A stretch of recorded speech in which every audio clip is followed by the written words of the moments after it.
that button. Push that button. Wait, what are we doing? Push that button. Push that button. We're pushing it. Let's go. Push.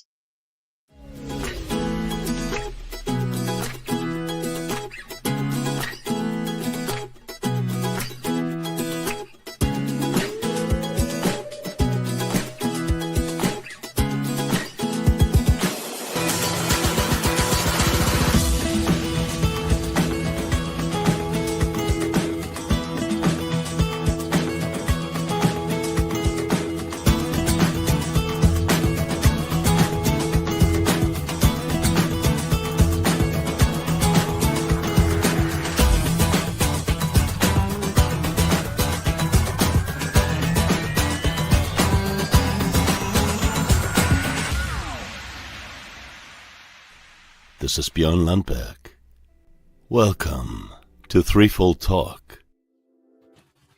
Hello, everybody. Welcome back to Threefold Talk, your weekly dose of IEL fun as we dive into our space reading. How is everyone doing?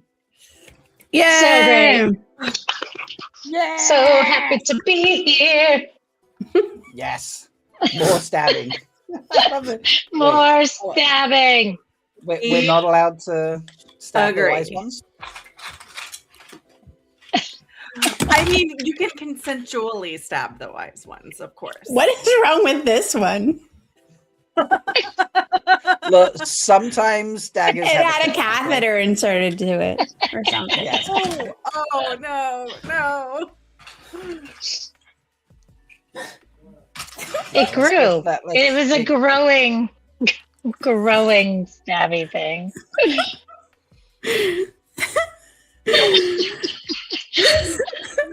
We lost Rob. Bye. It was good to have you. Poor Rob. He straight up pulled himself out. Did you just nope us? My internet's having a moment. Sorry, folks. His internet. Sure. My internet. Amise, Heather loves your hat. Thank you, Heather. I love you. It's a beautiful hat. It's Miller Day. It's a very good hat. So technically not quite exactly the same. Right. I feel like I remember somebody was making a distinction between Miller's hat and your hat. Yes. Right? Yeah. As a fedora. I don't have a pork pie or whatever it's called. Porcupine hat, whatever. I'm going to call it a porcupine hat from now on. I don't know. But I do love hats, so I would love to have one. Sorry, Rob, go. That's right, ladies and gents. Before we get into the Daily Veil, I have a personal piece of news that I would like for us to all share and celebrate. Here in the UK, it is after midnight, so it is the Friday for me, as always. It's never a recall Thursday for me. I'm sorry, folks. But I would like you all to join me in raising a toast and celebrating a wonderful person, because in the UK it's her name day. Happy name day, Melindhra! Yeah, Mel, happy name day. I don't have a drink. I just have pizza. So cheers. Hey, pizza's good. Cheers. Pizza is always great. We goofed up and missed Mel's name day last year, so I wanted to make sure that we did an extra shout out for her this year, because we love you so much. Thank you very much. Are you doing anything? A special day. You gonna do anything fun this weekend? I was informed that I would not be required to go to McDonald's, which there's a story behind it. My kids, especially Kid Rand, are like, we hate McDonald's as the adults hate McDonald's, and so we only accept a trip to McDonald's like for their birthday, because otherwise we're not gonna go. I mean, it's not real food, so I don't blame you. But like, do they do something on your birthday? No, they don't. Oh. No, it's just getting to eat McDonald's when we refuse to let McDonald's happen is what's going on. So I was informed I wouldn't have to go to McDonald's. That's all I Thank know. goodness. Very That's kind all of I know. them to Right, consider now you in that way. I need to find some kind of McDonald's like themed merchandise, something that I can send to you, Mel. Oh, please don't send me a We're Happy just- Meal toy. They're everywhere in my house. No, I mean like a hat or something that just like I love McDonald's on it or something. McStabbing it. Oh my God, McStabbing it. Oh my god. Stabbing it. Mix stabbing it. Yum. But it'd be great because you'd be stabbing the McDonald's and eviscerating it so you don't have to eat it. I guess that's Yes. true. That does kind of work. Yeah, we'll work on a I'm not gonna McStabbing lie. it logo. I love their in the last year or two. I don't know. The few times we've been to McDonald's, they have these old retro style T-shirts, and I love them. I absolutely adore them. They're styled like an old T-shirt from the 50s or 60s, and that's their uniform, and it's so damn cute. Even though I'm not a huge McDonald's eater or fan, it's it's a U.S. icon, and it's a cute T-shirt. But yeah, I feel like that's as far as it goes. for me, McDonald's is just what is it, White Castle? It's only hangover food because you need something that's just disgusting and salty and greasy, and you have zero energy to cook. And at that point, anything's gonna taste good. Yeah. Yeah, the bacon, egg, and cheese biscuit breakfast. That's But great. also, I would still prefer to order Chinese food over McDonald's usually. But I live in a Yeah. place where breakfast tacos exist, so you never have to Right, have yeah, you don't have to do that. Exactly. ever. Exactly. Yeah. So Also, it's as not that it's like health food over here or anything like that. I mean, if you really want to get healthy McDonald's, as healthy as they can ever get, go to New Zealand. But it's not even food over there. I'm sorry, I'm not sure you guys are using actual meat in the products and things like that. no. I tried it, and I actively refuse to eat McDonald's and Burger King. I tried them both on a trip to America, and I'm like, I will not eat in America ever, no matter what. I'd rather go hungry than eat those things. Lamel's stab and pounder with cheese. I would prefer to eat that over McDonald's most of the time. Plus, have you seen their prices recently? The last time I went through an airport, it's not cheaper than any sit-down restaurants at this point. I mean, No, it's expensive. none of the fast food restaurants are because they have to pay for things just like everybody else, and it's impossible. It's impossible. Yeah, so if you're going to pay that amount of money, I would prefer to go to a restaurant with decent quality food. Yeah. So, if it was down to saving money, then yeah, sure. Maybe I would get McDonald's as I was passing through an airport. There's a brewery not too far from me that has happy hour menu Monday through Wednesday all day. Wow. And on their happy hour menu every day, they have a burger meal. It's a smash burger and fries for $10.50. It's so damn cheap, and it is sounds so amazing. good. For it's not huge either, which is nice, but it's not small. For $10.50, that's so cheap in this country for a burger and fries, and way That's better than amazing. McDonald's, which would probably cost more. So Yeah. anyway, It would here, that's true. So, all right. Well, now we've Let's talk. enjoyed a fun food tangent after that little celebration. Let's hit up Michael and Kate and talk about the few bits of fun news that happened since our last do show. it.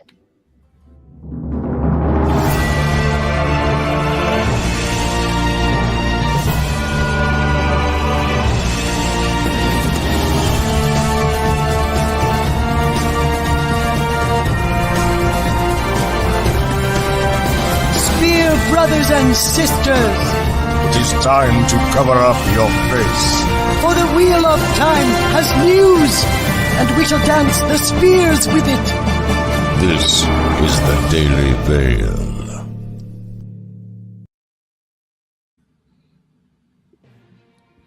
All right. Sorry, Did you- I said Yes. I said that like I was going to take it away, but I mean I will if you like. First bit of news, folks.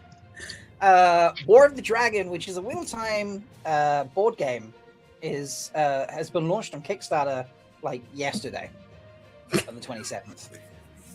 Yesterday. And, it's been a little popular.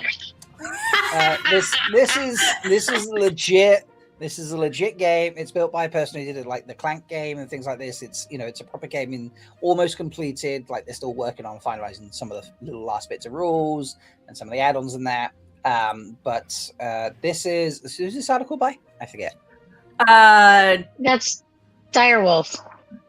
Is that just the Direwolf page? Oh, website. right. Sorry. Yeah. Right. Okay. I thought this was the interview. Sorry. But yes, This is the interview. It is the interview. It's on their Right. page. Oh, it's on their own page. Ah, fair enough.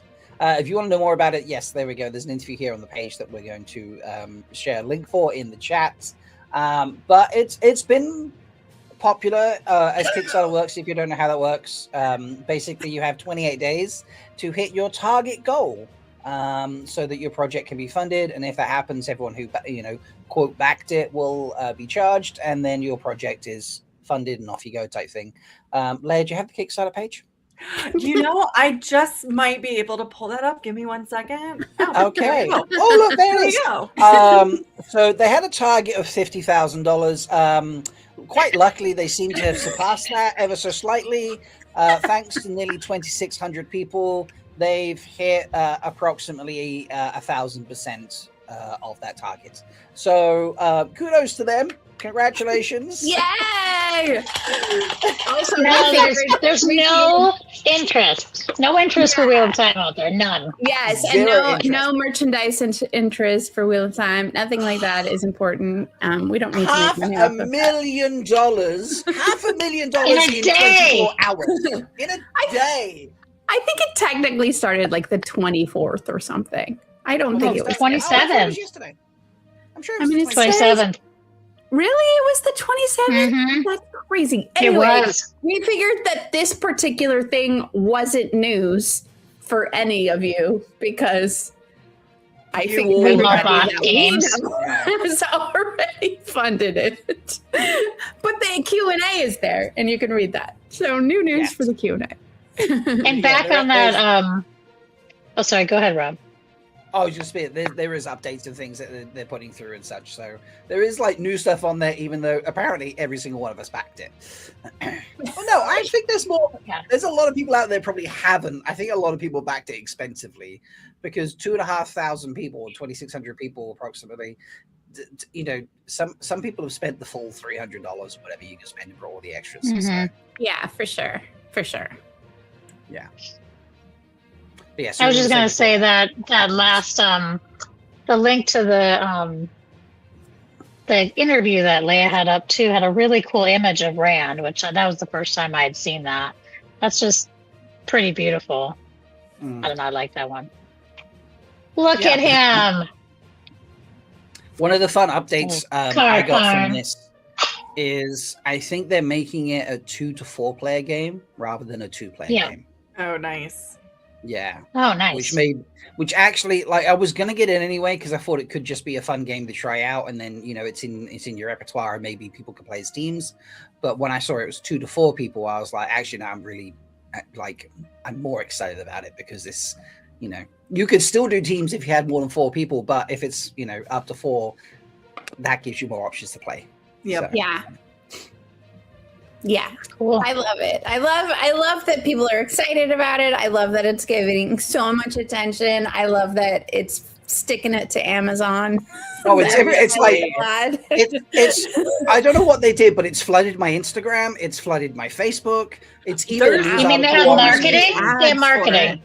That's so Yeah. weird. They have marketing. Yeah. That's cool. It's cool. I'm so happy for them. That's I'm very happy great, for them. right? Wheel of Time fans are the best, It is and great. we just want more Wheel of Time material. Yeah. They do. True. So, but whatever material do we like, Leigh-A? Well, somebody who is tangentially related to the Wheel of Time community, we love our Dr. Livingston. We And on his blog today, he posted where you can find him this summer. And surprise, surprise, our hot mic is very busy. So I'm shocked. I know, shocked, I say. So we've talked about his documentaries on History Hits, which is a subscription You can I get keep that. meaning to get that so I can watch them all in one go. Me Well, he's too. got so many material in there. Like I same thing.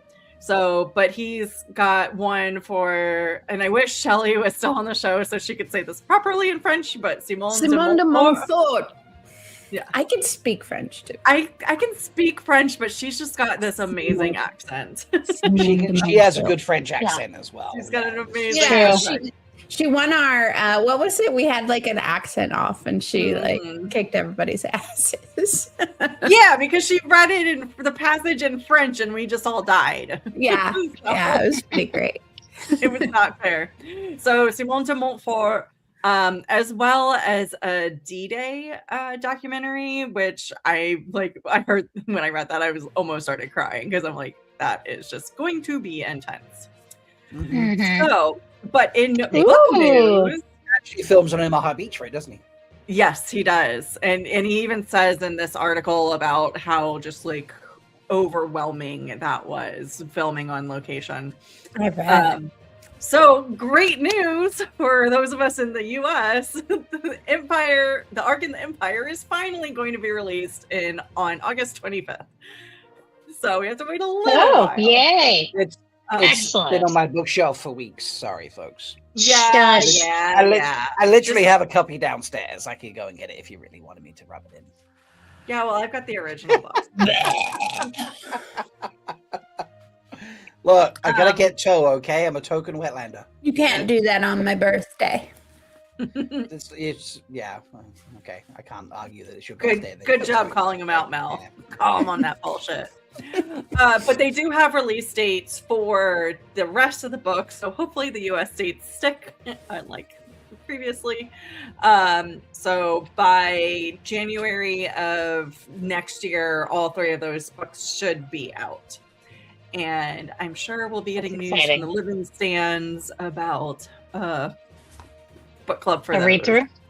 Yay! I'm so excited. I haven't read them yet. So excited. I've only read the first one, so yeah.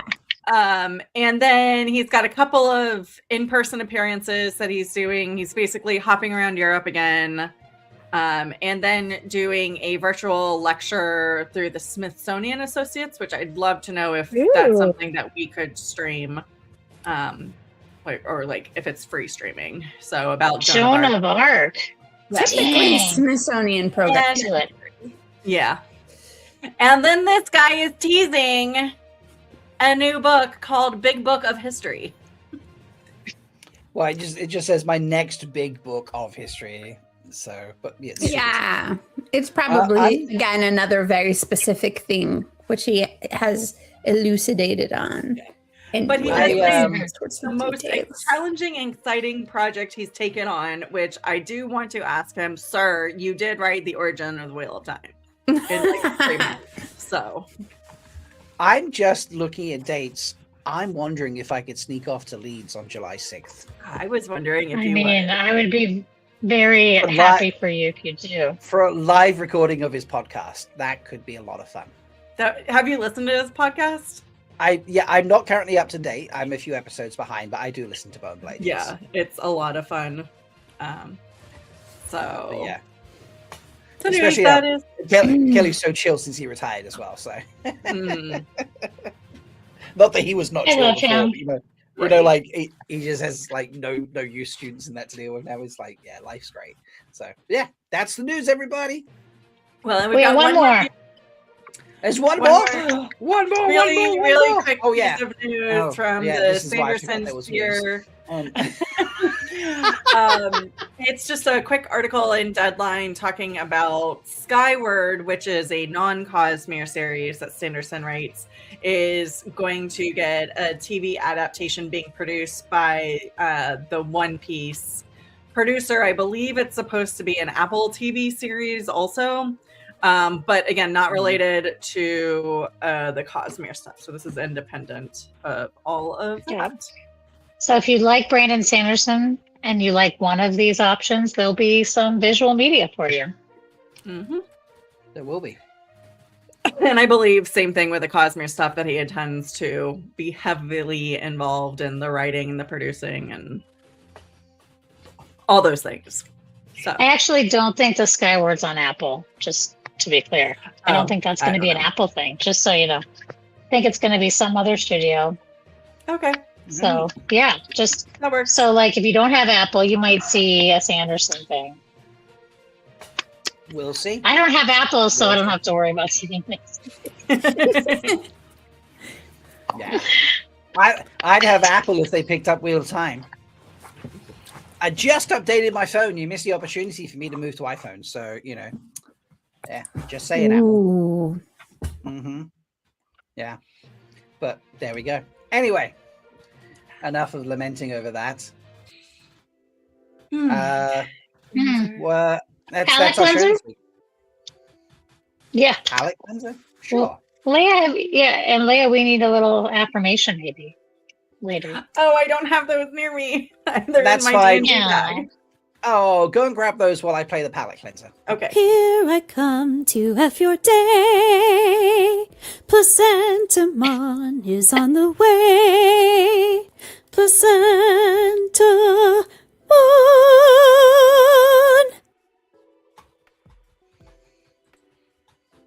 Rude. And just to let you know, folks, she did not leave the entire time. She could have left and gone and got the affirmations and not listened to that. I realize that they're in the closet in my bedroom, which is being blocked by a couple of other things. I'd have to get into the closet, Just into the make suitcase. one up. Yes. We're fucking fabulous. Yes, we Yeah. are. Perfect. There we go. So what are we talking about tonight? What are we doing? I have We're doing, no Rob. idea. What's our purpose here? So I actually might have Oh. an intro that we could do that might talk a little bit about what we're talking about. Should I play that? Oh, yes. Ooh, I think you should. yes. I think you should totally I play would that. love to Hold learn on to your more. hats. Millers and Holdens and I apparently Holdens and stopped Millers. sharing, so hold on. You gotta share again. Hold on to Holden. Oops. Wait, got it. am I doing? What am I doing?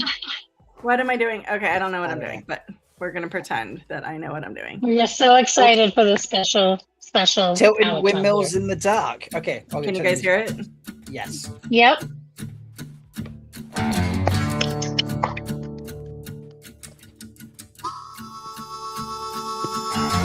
Off to avenge the deaths of all my friends living on the cant. Big bad moguls rear their ugly heads, gonna make me rant. Millie, get ready. When all life itself seems a lunatic, where does madness lie? I'm gonna take this past the breaking point where the heroes all die. Miller, get ready. Ooh, you and me tilting windmills in the dark. We'll be chasing our mystery all over the stars. Rode a molecule. Looking for Julie in all of her holes. We'll be trying so hard to be the heroes. What are we to do? Search the whole book through. Feels so good to do it with you. But Delusions flood my mind like a waking dream. Nothing seems right. Giants throwing bullets all around my head. Gotta win this fight. Hold and get ready. It don't matter if we kill forever. All the rules have changed. Black and white has melted into gray. This new world is strange. Hold and get ready. Ooh, you and me tilting windmills in the dark. We'll be chasing our mystery all over the stars. Rode a molecule. Looking for Julie and all of her fools will be trying so hard to be the heroes. What are we to do? Search the whole book through. Feels so good to do with you and me. Tilting windmills in the dark. We'll be chasing our mystery all over the stars. Got a molecule. Looking for Julie and all of her fools. We'll be trying so hard to be the heroes. What are we to do? You and me, tilting windows in the dark. We'll be chasing our mystery all over the stars. Got a molecule. Looking for Julie and all of her fools. We'll be trying so hard to be the heroes. What are we to do? Search the whole way through.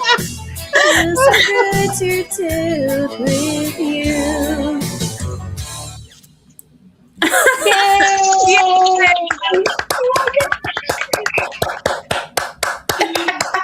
That's so great. I loved that so much. And the So good, Heather. Thank you, fun. plenty of different images around. That's so good. Oh man. The almost 3D placentamon coming at us was something. I was laughing so hard I couldn't even look at it. It was so good. That's on her YouTube page. I posted the link in chat for anybody who wants that, and we'll definitely be sharing that in all the places as well because it is so amazing. She's been working on that from smiling. She's been working on that for quite a while. She sent the lyrics to me and Amis like a month ago, Amis? Month ago, maybe, Yeah. And we decided to hold off on it because protomolecule. I know. I was like, it's our new vocabulary word. I almost screamed like cherry and Pee Wee Herman. Yeah, Pee Wee Herman. Yep. That was great. So, for those of you watching / listening, because hello to our podcast Charlies. Hi, Charlies. Hello, Charlies. That was your introduction to our segment that we do each week. Well, most of the show, I don't know why I called it a segment, where we talk through our reading of Leviathan Wakes, the first book in the Expanse series. This week, just a single chapter. But it was our longest chapter to date. So, but Uno chapter. We haven't done a single chapter since chapter 2. So, when we did when we were doing one chapter at a time. So, impressive that we got back to doing one chapter, despite the fact chat keeps asking for 26 chapters, which I feel would wrap up the rest of the book. But yes, I, along with Mel, we are the first-time readers / watchers, although Mel has watched once, haven't you, Mel? But a long time. I have watched it once, but it's been a long time. Yeah. And Leigh-A and Denise, you guys are our... I'm a reader and watcher. Yeah. Yep. They're our expanse-birds. That's what they are. Yes. They guide us. They take us through the journey. And if we're not expanse spurting, we're just making it until we're making it until we make it. Right? There we go. You're zombie vomiting if you're not expanse. We're zombie vomiting. Yes. Something's got to be coming out of you somewhere, is the whole point. Yes. Right. Well, I tell you what, we had a new exciting thing happen last week with the show where we got Overseers reach out and do our chapter review for us. Which we really much appreciated because that is the most painful part. Yeah, because we always get to say who's doing it, and then like often it just falls to someone and be like, oh no, what are we doing? So it's really, really wonderful. And hey ho, what do you know? He did it for us again this week, which we love. But I want to do a shout out. Foldies, you're all welcome to submit a recap of the chapters for us. You do not need to be expert level narration like Olva. It's okay.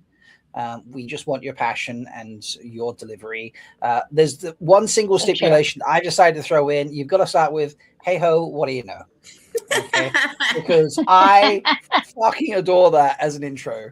And I'm like, that needs to be a thing now. So I am every episode at least going to throw in once that phrase somewhere because I love it so much. Oliver, thank you. I really, really do appreciate that. It just tickles me in the best way. But exactly, see, it's what he says every single time he enters a live stream chat. That's the first thing he posts to greet all his fellow foldies. Yes, and it's delightful as fuck. Yeah. So yes, I'll do a reminder again. So delightful. And Charlie's, if you're listening and would like to record one, that's also you're welcome to. You don't have to do it as a video, like a record your face. I totally understand if you don't want to be seen on video, that's fine. Do an audio file and we'll stick a picture behind it or something. So don't worry. You can wear a veil. That's appropriate for this show. You could veil yourself up. This is quite true. Yeah. So just show your mouth. Yes, much. Oh, yeah, you could do it. You could be a voice. So creepy. Just a mouth. You could turn Chico in and just put it all over. Yeah, you could. Ooh, especially if you wear a sparkly veil, because we know what that means. Yeah, we like the sparkle. We do. But I think we should let Oliver take it away and give us the update for this week. Yay!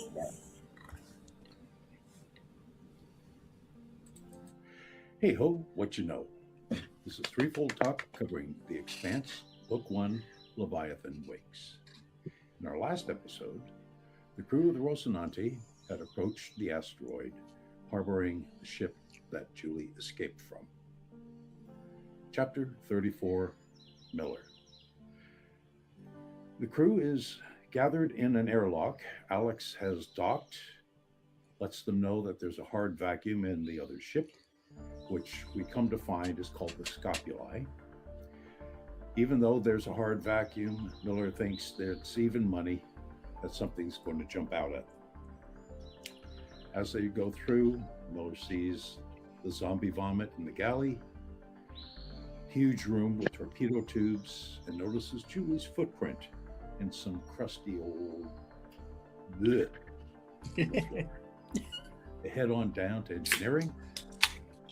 Amos kicks the lights on, and there against the nuclear reactor, they see placentamon. The remains of two crews embedded, looking horrid.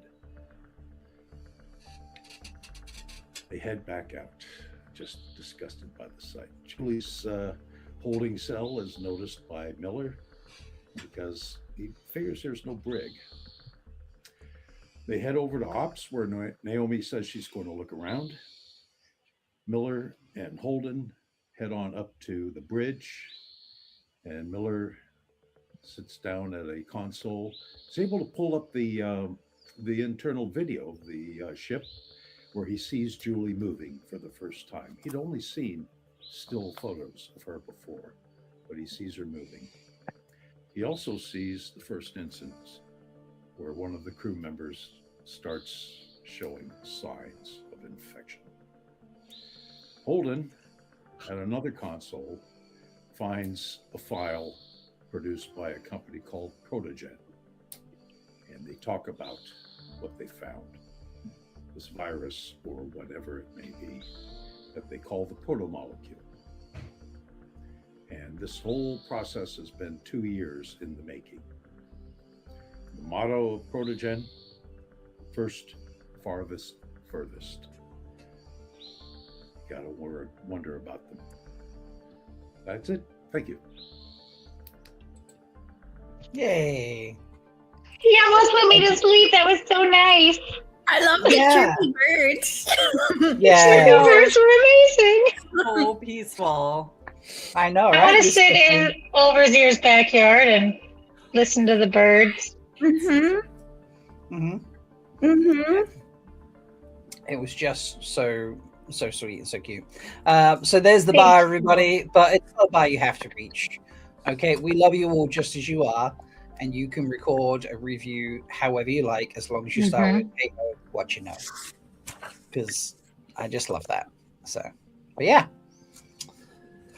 So, and that's the chapter. Shall Good we? show, everybody.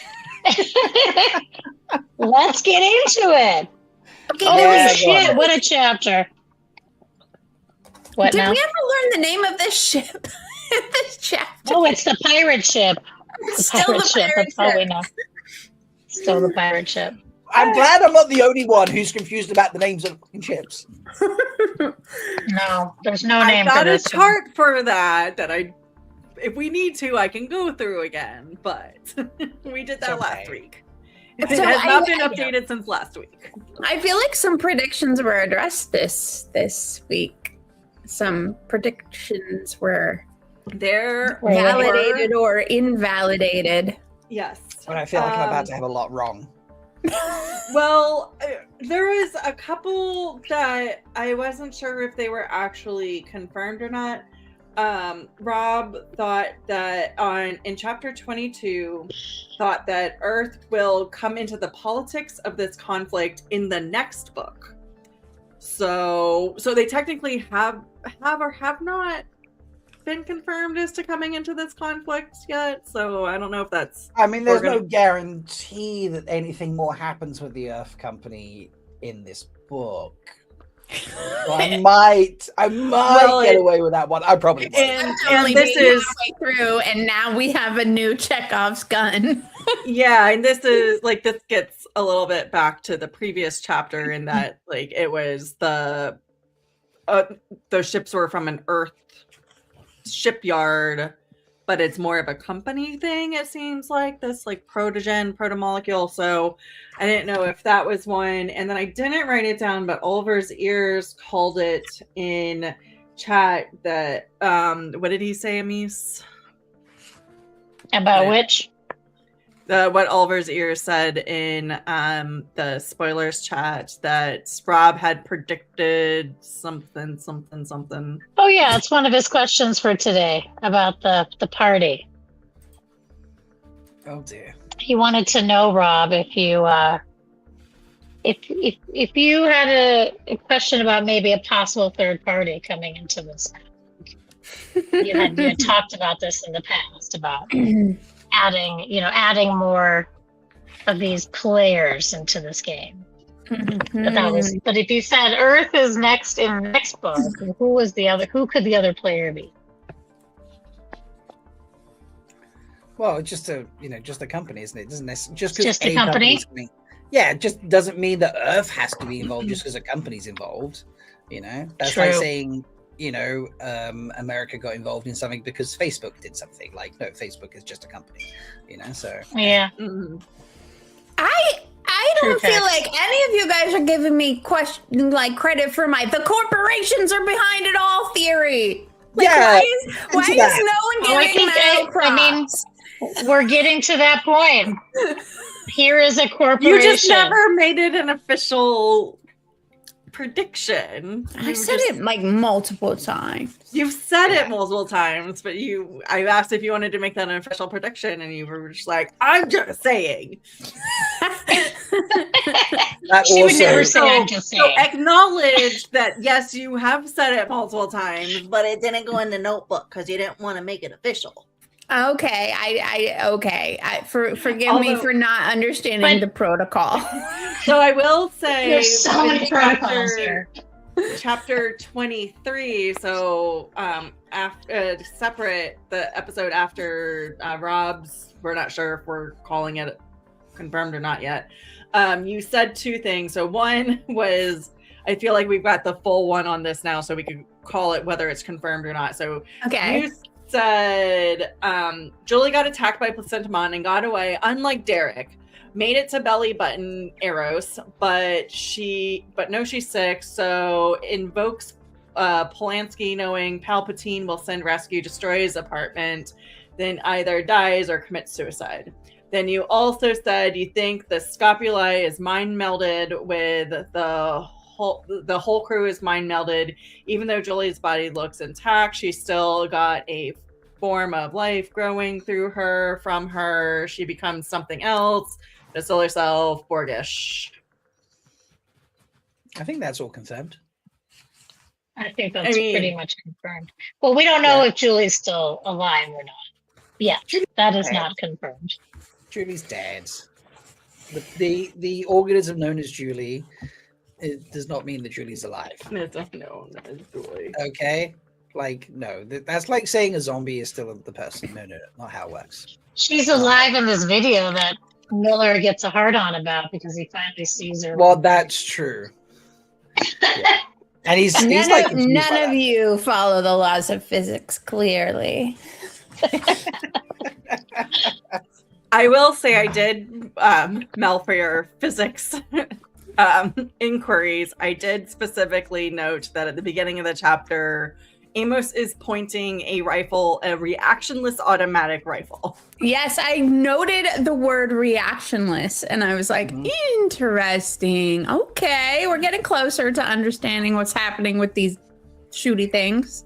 I don't know how that would work because they're like, that is physics driven. Like the recoil is just something needs to push out fast and it gets pushed back on the body shooting it. So reactionless. Yeah, they do have rifles nowadays that have less impact. So basically there's a little spring action on it, so it reduces the impact on your shoulder as you're shooting them. They have like shock absorbers.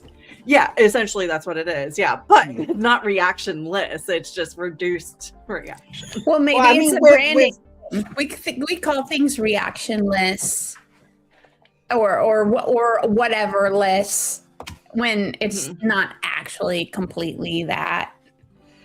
But I'm assuming we are. Go ahead, Rob. We're flying around the solar system, like hefting around, icebergs and all sorts of chaos things. I'm pretty sure that technology might have gotten close to the level of inventing shock absorbers, for want of a better phrase, that can absorb the entire impact from firing a bullet. I would think. Yeah, you have a beverage. I would think there would be. Yeah, there was a beverage genie made a delivery. I just now, otherwise known as Join.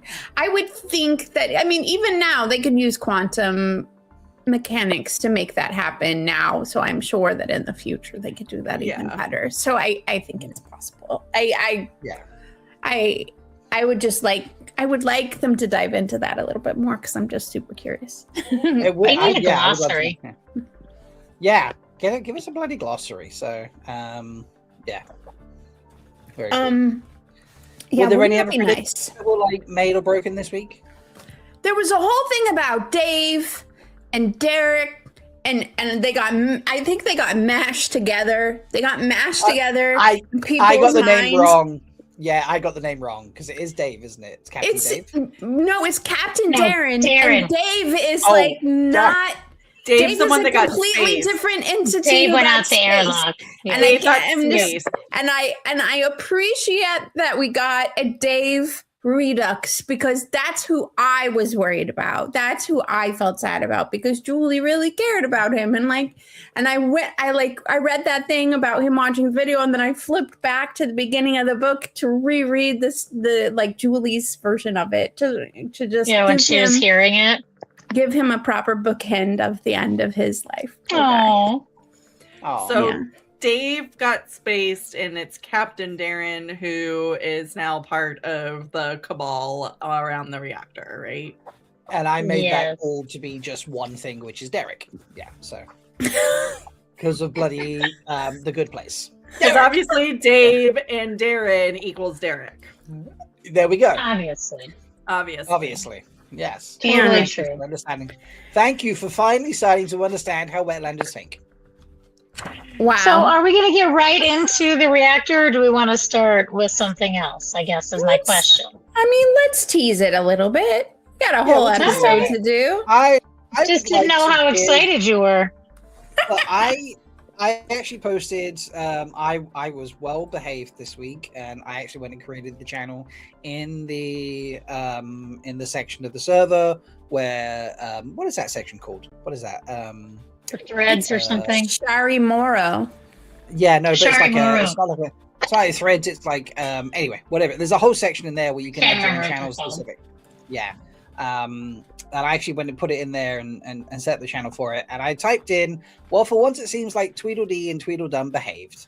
And then Heather corrected me, being behaved equals to not act in irredeemable and or idiotic ways, does not include the occasional perverse thought processes. Accurate. Very accurate.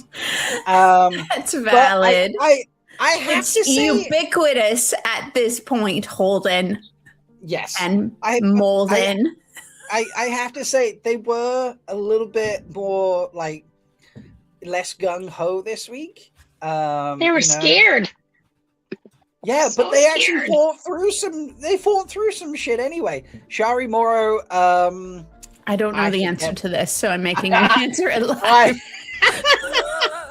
Thank you. I'm gonna have to Google what I've always wanted to know too, Rapunzel, but I just never cared to ask. It's old tongue like, for "What something, else?" and it's old tongue for something, and I can't remember exactly what. So 1 second, let me look at. It's clearly very important to Rob. Yeah, there was something about it that made it fit. But now when I'm looking up old tongue phrases, it sort of like connects to like bloods of the deceased or something of that nature. So doesn't really. I don't know why. Was it? Were you trying to make placentamon in old tongue or something? Maybe I do placentamon in old tongue. Maybe. See if I can go back and figure Oh it out. my god! Now I really hate it. I just didn't understand it before. I don't know that's actually what it is, but now I'm trying to figure it out. You've got me. Okay, You should sorry. just change it to carne por la máquina, and then we can just like go from there. Yeah, there Okay, we go. Foldies and Charlies, in the comment section of this video in YouTube, tell us what you think Shari Moro means. And then we'll figure out what it really means. I don't know how I got there. Is Shari Moro possibly Wheel of Time, Old Tongue, possibly not. We don't know. Were you guys scared when they got into the airlock and were gonna go to the, like, not scared, but were you like concerned that they might find? I don't think I was. Like, I mean, I thought they were prepared accurately in their new way of exiting every ship and following suit. Exit ships in EV suits loaded with guns is the way we get off of ships now. So they were just kind of par for the course as far as that goes. And I think also maybe because it was a Miller chapter and not a Holden chapter, I was slightly even less concerned. Is that weird? I don't know why, but it just felt like because Miller is so often an observer of the world, but not necessarily like the action is usually more in the Holden chapters than the Miller chapters. So maybe I was just expecting yet another giant long Miller pondering chapter. So in the moment I was like ready for that kind of thing, for Miller to be thoughtful about the things that he saw. And so I wasn't really expecting like an action sequence, I guess, if that makes sense.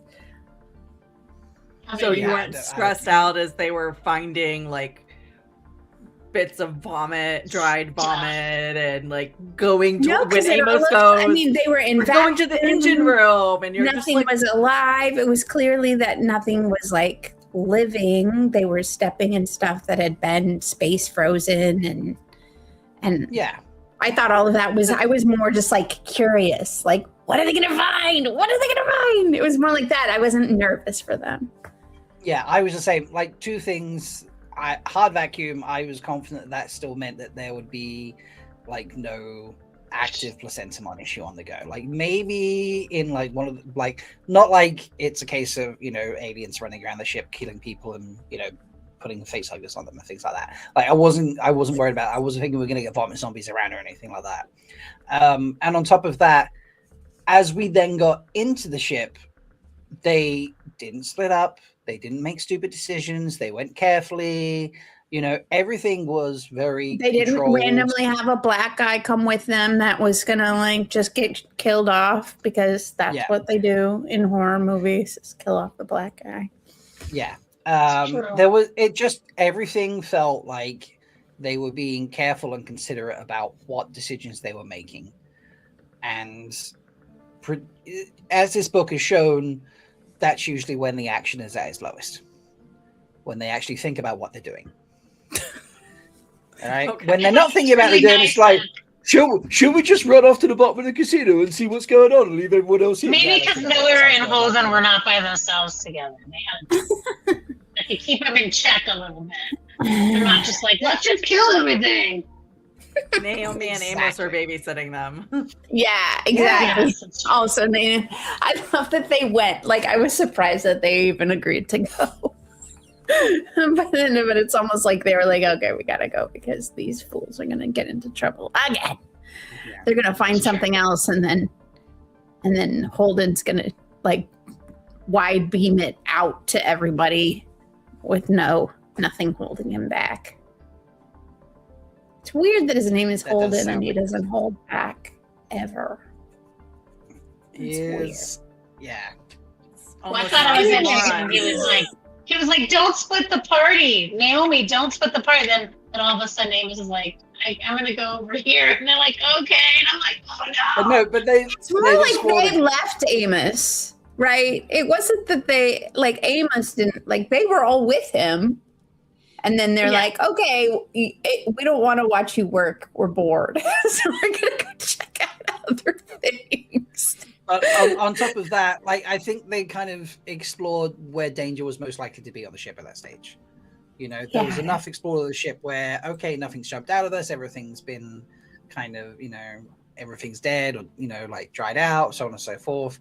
Like, it's okay that we now split up a teeny bit, Yeah. So I thought it tracked that Miller figured out where everybody was. I thought that made sense, like the way that he analyzed the crime scene and saw the direction of all the things, and he's like, "There's got to be an engineering." I was, I mean, are we going to touch on the torpedoes? Are we going to touch on that? Yeah, let's touch on the torpedoes. Touch those torpedoes. I don't know. Torpedoes. I don't know if I just forgot, or I don't know if I knew this, or if I forgot, but it seems like that kind of confirmed that the pirate ship was the ship that blew up the Canterbury. Or a possible one of the ships, because they weren't certain if it was one of the stealth ships or if this is one of the stealth ships, or is this just a type of the stealth ship? Because they did say in the previous chapter that it wasn't pinging on the radar. Like Alex was saying, like, I'm not picking this up at all, which is very indicative of Holden mentions, like, that's what the girl he used to fuck, I forget her name. Ade, yes. That chick, like, didn't see anything, as well as it seemed that the Martians weren't seeing those stealth ships.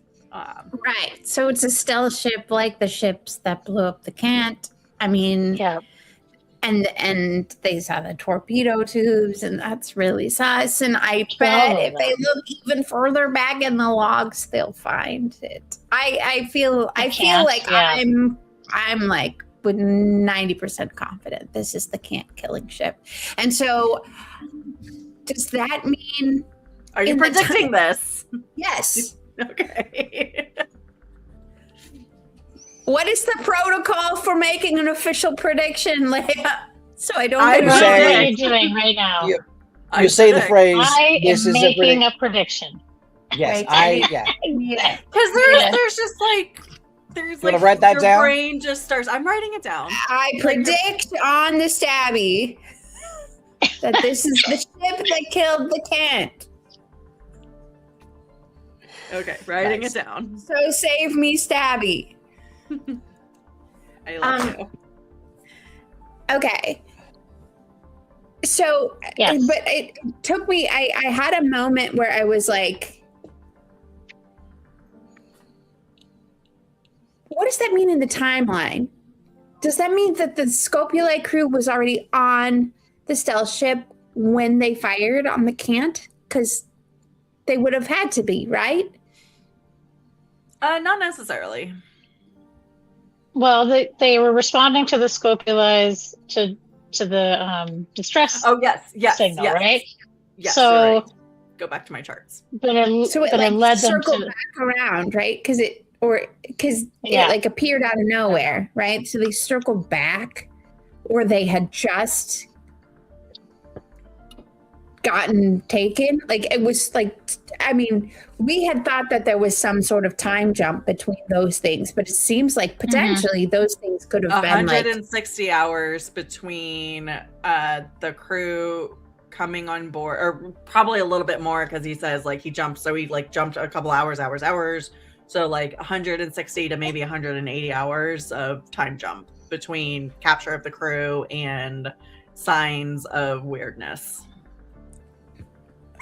I really appreciate that the chat has caught up to my prediction, and they're all making definitive declarations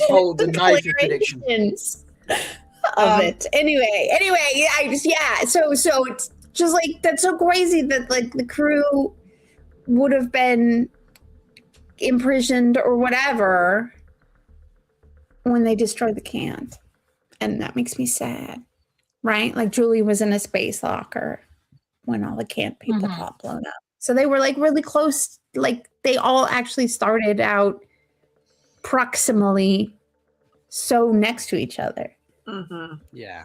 And that gave me a moment of just full circleness.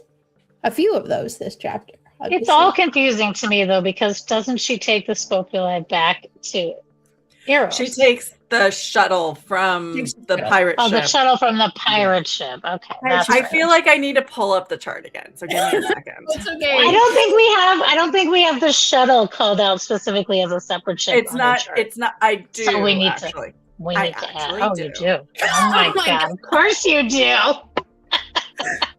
I actually do. Charts. So many ships without names. Yeah. So Okay. So what do you think about my prediction, Robert? I think when I read about the missiles, I just assumed that whoever is behind everything, just putting that to one side for the moment, has a bunch of these ships. Okay, and this design of their ship that they've got in multiple clearly is the one they've been using to, for example, blow up the Cants. I was so enjoying the not fuck everything up and do stupid things Molden moment that I kind of didn't think any further into that until Mel's just talked about it, and I'm like, what if Placentamon is part of a power system for those missiles? I don't know. For some reason that popped in. That's just a question. Anyway. Project Hail Mary. Oh, yeah, a la Project Hail Mary. Yeah. Proto molecule, weird space molecule doing weird shit to space. Suddenly a power source. Yeah, it could be. Could be. I mean, they could. They had. Could be. I was honestly Imagine if, okay, Mr. Project Hail Mary, whose name eludes me right now, ripped off Leviathan Awakes. Andy Weir. No, or what if it's okay? derivative? So hold on. And derivatives are okay. I would have heard that already. So no, it's fine. That was just me going on a stupid tangent. So ignore that, please. Okay. Question: Leigh, you said it was 160 to 880 hours when the Scopuli was captured, and then everyone turned into placentacule. Well, there was a definite time jump, 132 hours. I just remember that off the top of my head. I did not read that out of the book. That Julie was in the locker. Okay. Because the reason I ask is how long does Placentamon take to, attack the... Gestate? to gestate, to suck Darren in, and crew, besides Dave, justice for Dave, to get sucked onto the reactor, would the reactor be able to function while placentacule was on the reactor and then attack the ships? Like attack Absolutely, the camp? Would it be able to attack it? So let's the things we learned, which I thought was also really interesting and very surprising, is that somehow the revolt, right? The revolt of the Scopuli crew somehow released Placentamon into the ship unencumbered, because it seems like Placentamon was somehow contained, I guess, until the revolt of the Scopuli crew. So that was much later, right? 4 days, something like that. So it's very highly possible that in the first 4 days they could have destroyed the Cant. That seems highly possible. Yes. Right? Mm. But I was surprised. I was surprised that that's how Placentamon got out. That it was an accident that Placentamon got out of the pirate ship. Doesn't say how though. Yeah, they don't know how, right? Like Miller watched the video and he didn't see anything, but just that it was clear that Vomit Zombie happened in an appropriate amount of time after that revolt. Yeah. So I thought that was really fascinating that was an accidental release because of Julie's same crew. Right. Well, and it's not sure whether it was Julie's crew that maybe was infected, or the pirate ship was somehow infected. Yeah. Who was it? Who started it? Well, somebody had it. Somebody had it. Somebody brought it onto the ship, and what Miller, or was it on the ship already? We don't know. Right. It's like it was on the ship, or the Scopuli crew brought it onto the ship, but it was contained until the revolt, and then the revolt released it. And then, but if okay, here's the thing. It had to have been on the ship.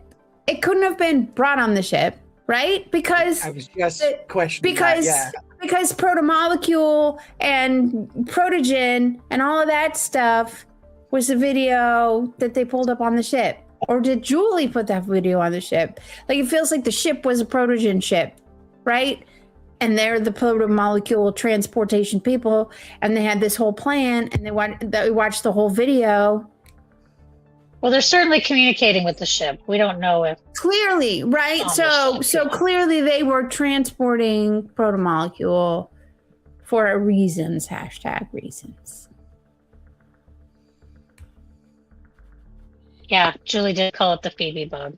Well, and we do now know that she watched this video, so she has seen this. Yeah, and but Julie called it the Phoebe bug after having watched this video, right? Yes. We learned that was from Julie's notes that she took while she was on the shuttle after having escaped the pirate ship, right? Yes. Yep. So she learned it from the video. So Julie, assumedly, new prediction. I swear on the stand that Julie was not part of the inception of the protomolecule, like we maybe have thought at the beginning. That the Scopuli, we thought that potentially the Scopuli was studying the protomolecule or carrying the protomolecule, or why am I calling it the protomolecule? Placentamon. We thought that they were like part of the Placentamon stuff. But my prediction is that Julie was not involved in that to begin with. I seem to remember predicting that Julie and others had discovered this big secret and were like trying to investigate and so on and so forth. So I think that this fits. So Phoebe bug plus placenta molecule, protomolecule, whatever this damn thing is. Placentacule. Placentacule. So gross. That's so hard to say. Placentacule. It's hard to say. Was on said pirate ship already. I like the idea that it has some kind of, I don't know, the power source thing is just fun for me anyway. So That not an is official fun. prediction, but if it turns out that it can be used as some sort of power source as well, I love that, and I'll take credit for it if it happens. So, yeah, because if they took it onto the pirate ship, that wouldn't make sense. Because it's not like they boarded the pirate ship got them. Correct. True. They took I am them. really glad you know that, Rob. But did No, they but I'm take just them because they had the proto-molecule? That's what I want to know. No, I don't think so. I think No. the proto-molecule was on the pirate you're trying to ship. lead us. I think you're trying to lead us away there. Okay. And I We will agree, not I be think- led. Yeah. I swear it on this stabby already. I like. Yeah, so you said you predicted that Um, it's not part of Julie's not part of the inception of protomolecule placentamon. Scapulae wasn't doing BB research. Yeah. Correct. I also I wrote it agree with this down. prediction. Thank I you. agree with this prediction as well. And I noted Rob agrees. Is anybody else besides me angry as fuck at Julie? Because she saw Placentamon and Darren saying, "Help me!" And then she sees the video, and then she's like, "Oh, I'm just gonna take myself off this ship with this highly possible disease-carrying ship to Eros, where there's millions of people." Like, Well, I thought she was smart. I mean, that's the thing that's kind of crazy is we had that discussion when we read the log, right? We had that same kind of thing. Like, why would she do that? Why would she try But to now get it's herself worse to because she Eros when saw knew the video. she was infected? Yeah. Well, and So she it's was kind of making it even she was worse. in the full EVA suit, so she wasn't contaminating people. Like we did kind of eventually get to resolve. But she's taking a But- ship from the ship, like a shuttle She from the ship. clearly They couldn't have it anywhere. She clearly stepped on the zombie vomit. I think it would be Didn't very she hard. just, for like- someone- But here's the thing: after it dried, she didn't step in it when it was wet. That was evidence in the chapter. They talked about that in the chapter. We don't So know as- the molecular structure of placentamon. That's what I was Who's just to say saying. Like, it- we don't know. Maybe it thrives in a nitrogen inert environment. You know, like Yeah, we we don't don't know know. that it's not that Yeah. it's space proof. Like we But that's like, what I'm saying. Julie doesn't know either. Are you just going to stick around and be like, "Well, there's an off chance here that this thing is"? Why couldn't she just airborne call slash help from shenanigans? there? like why? And why couldn't they- she have- All And the so comms they are were busted. listening to All them. the comms were busted on the ship and the Maybe- shuttle. That was specifically stated in that previous. Maybe chapter. she just doesn't had never been through a pandemic like all of us and doesn't know Exactly. quarantine protocol, which is sus because you're in space and that kind of feels like a thing that you would know. But like maybe she's also like They've explored like a space little long bit- enough now that the bugs are all done. You know, like they've come across all Yeah, sorts of space I bugs. mean, Or they thought I anyway. mean, but yeah, I agree. I think from the Julie perspective, it was a stupid move. However, it depends on the gestation. I'm just gonna keep using it. The gestation of placentamon. If placentamon's purpose as apparently an alien life-altering bug Bacteria. thing that interacts with animals and does shit to animals, fascinating. Want to know more about that? And, This feels like a was seasonal supposed to origin story as interrupt well. the entire like human evolutionary chain, which crazy that got caught in like that whole situation is crazy, and I love it. I love that. I love it. Anyway, I forgot what I was saying, but like. Given all of that, given all of this alien stuff, given all of that, placentamon potentially thrives in hard vacuum still or goes into some sort of stasis, but then gets reinvigorated. I'm super worried about Amos turning on the reactor and placentamon just like coming back to life. I'm concerned. I have concerns. Poor Oh, Amos. so when did you when airlock Amos, Amos at one point? I'm sorry? you haven't airlocked Amos yet. Okay, for some reason I thought you'd airlocked Amos. I have not airlocked Amos, but I have concerns about Amos being quite so close to a Agreed. reactor plus placentamon situation, like, and Agreed. knowing that based on the Julie in the hotel room that it likes light and like feeds on that kind of stuff or whatever. It's so maybe it like and radiation and all of that. And I was just like, gosh, it sure feels like turning on radiation next to placentamon is going to make it real happy, even if it's not completely, whatever. Anyway, back to what I was saying, which I forgot. What was I saying? Julie going to Arrows, not knowing the gestation or incubation period.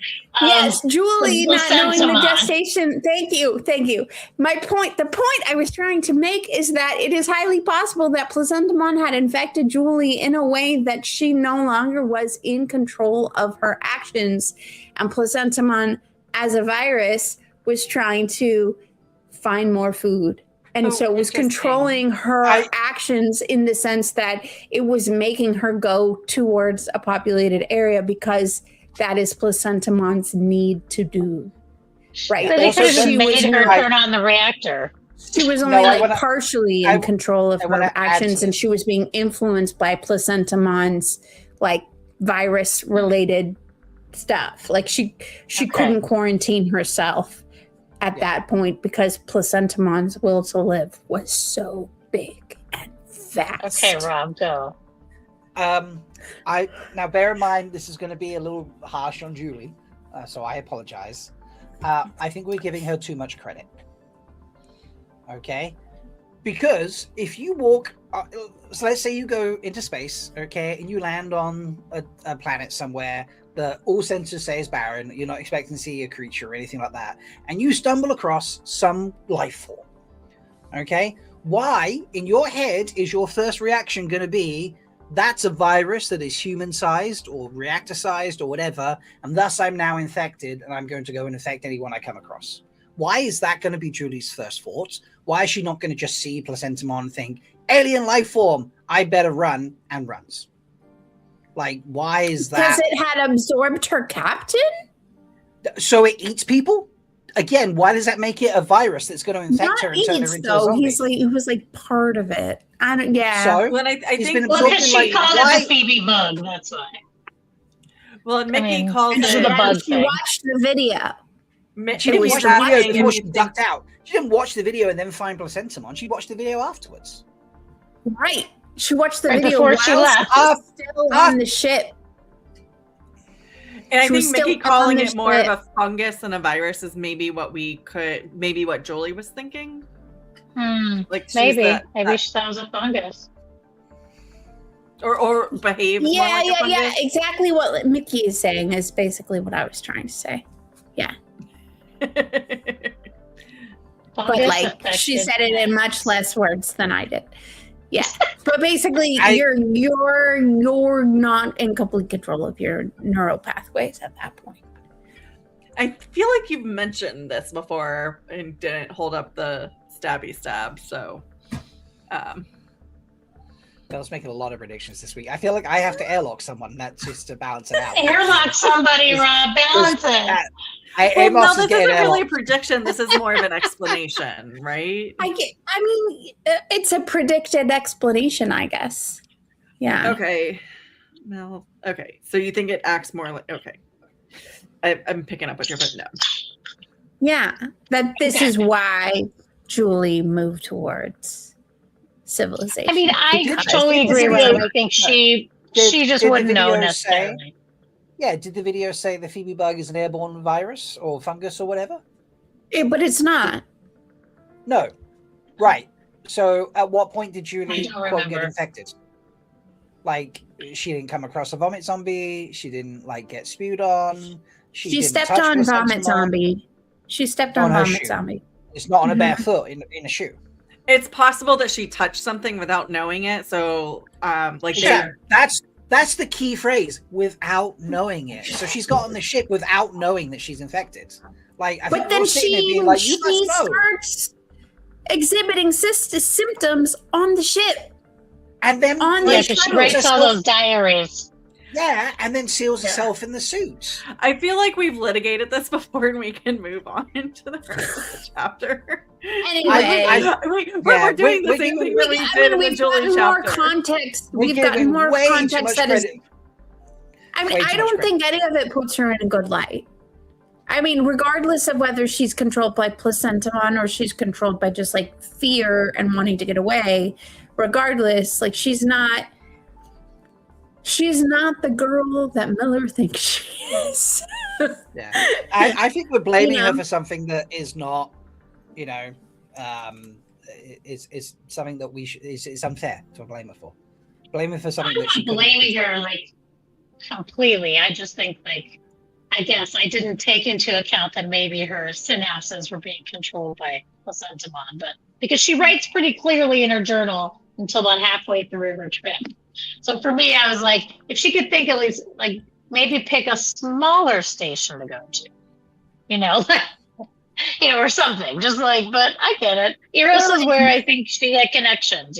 She could call. Or like Johnson let them know that she was concerned she was infected with something before she got off the ship, and being like, "Hey, I need medical help, but I don't know what I'm infected with," and then let the quarantine people do the quarantine thing. Don't get on the cruise ship. But she was scared because they killed her crew. Trying to keep a secret. Don't get on the cruise ship right after you visited a bird poop infested landfill, and then take your bird poop shoes and your bird poop inhaling self and your mouse poop inhaling fungus onto an enclosed environment full of people. I'm just saying. Yeah, that's not a good idea. No. Okay. But that's moving on. something you'd only know moving on. if you'd been through a pandemic. Moving on. We're all very split sure- on whether Julie deserves a lot of toe or minimal toe or no toe. Or maybe, I mean, all it makes me think is maybe Miller and Julie are maybe slightly more made for each other than I thought. I think Miller's a little bit more conscious of things than that. Anyway.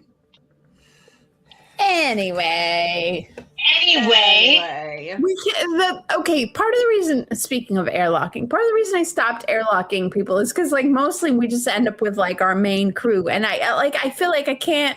I mean, they all have plot armor at this point. I don't feel like I can airlock any of them. You know who's been real quiet though? Is Alex. Out of all the crew members, we haven't heard much from him. It is true, yeah.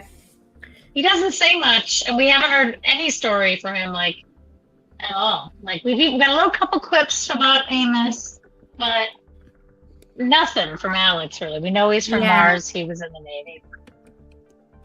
Yeah. Just saying that's a possible red shirt candidate right there. That's all. I don't know. He annoys Holden too much to I feel like Alex would have been done already if he was going to be done, I think. Yeah. Also, he doesn't go on away missions. At least he for a stays while. on the ship. He stays on the ship. He doesn't go on the away missions. You can't redshirt the ship. While, yeah. Then everybody dies. You can. It's called the cunt and the dong. You can redshirt the ship. You just need to get your heroes off first, which we currently have, but no, we've already done this enough times. I guess that's true, but they can't hang out in vacuum forever. So yeah, they still have to be able to go back to the Rossi. Yeah, I think Alex is safe for a while. Okay. So yeah, so do we want to talk placentamon or should we talk video? Yeah. Can we talk placentamon? Okay. Can I read this really quick? Yes. Would that be okay? Read it. Okay, so I'm going to read a couple paragraphs. Okay. Naomi gasped and Holden yelped. Something in the back of Miller's own mind started to shriek, and he forced it into silence. It was just a crime scene. They were only bodies. Except they weren't. The reactor stood before him, quiescent and dead. All around it, a layer of human flesh. He could pick out arms, hands with fingers splayed so wide they hurt to look at. The long snake of a spine curved, ribs fanning out like the legs of some perverse insect. He tried to make out what he was seeing make sense. He's seen men eviscerated before. He knew that the long, ropey swirl to the left of the thing were intestines. He could see where the small bowel widened to become a colon. The familiar shape of a skull looked out at him. But then, among the familiar anatomy of death and dismemberment, there were other things. Nautilus spirals, wide swaths of soft black filament, a pale expanse of something that might have been skin cut into a dozen gill-like vents, a half-formed limb that looked equally like an insect and a fetus without being either one. The frozen dead flesh surrounded the reactor like the skin of an orange. The crew of the stealth ship, maybe of the Scopuli as well. All but Julie. How did you feel about that? Well, it doesn't even like continue on after that. So no, that's it. That's it. That's it. That's not enough for you, Leigh-A? You want more? No, I don't. I mean, we kind of basically it's interesting that like the first paragraph we kind of knew about, but like all the new stuff I was fascinated by. I was like, why are there nautilus spirals and black filament, and like is that veins? Is black filament veins? Is that what it is? And like, why are there gills? Like, why do they have gills? Like, why does the skin have gills? Like, that's crazy. And then there's a fetus, because that makes sense because it's a placenta. So that made sense. That part was very clear. But I'm just like, there's all sorts of things happening here. Like, what is this entity? And what does it do? Like, what is it ultimately going to do to all those poor people on Eros?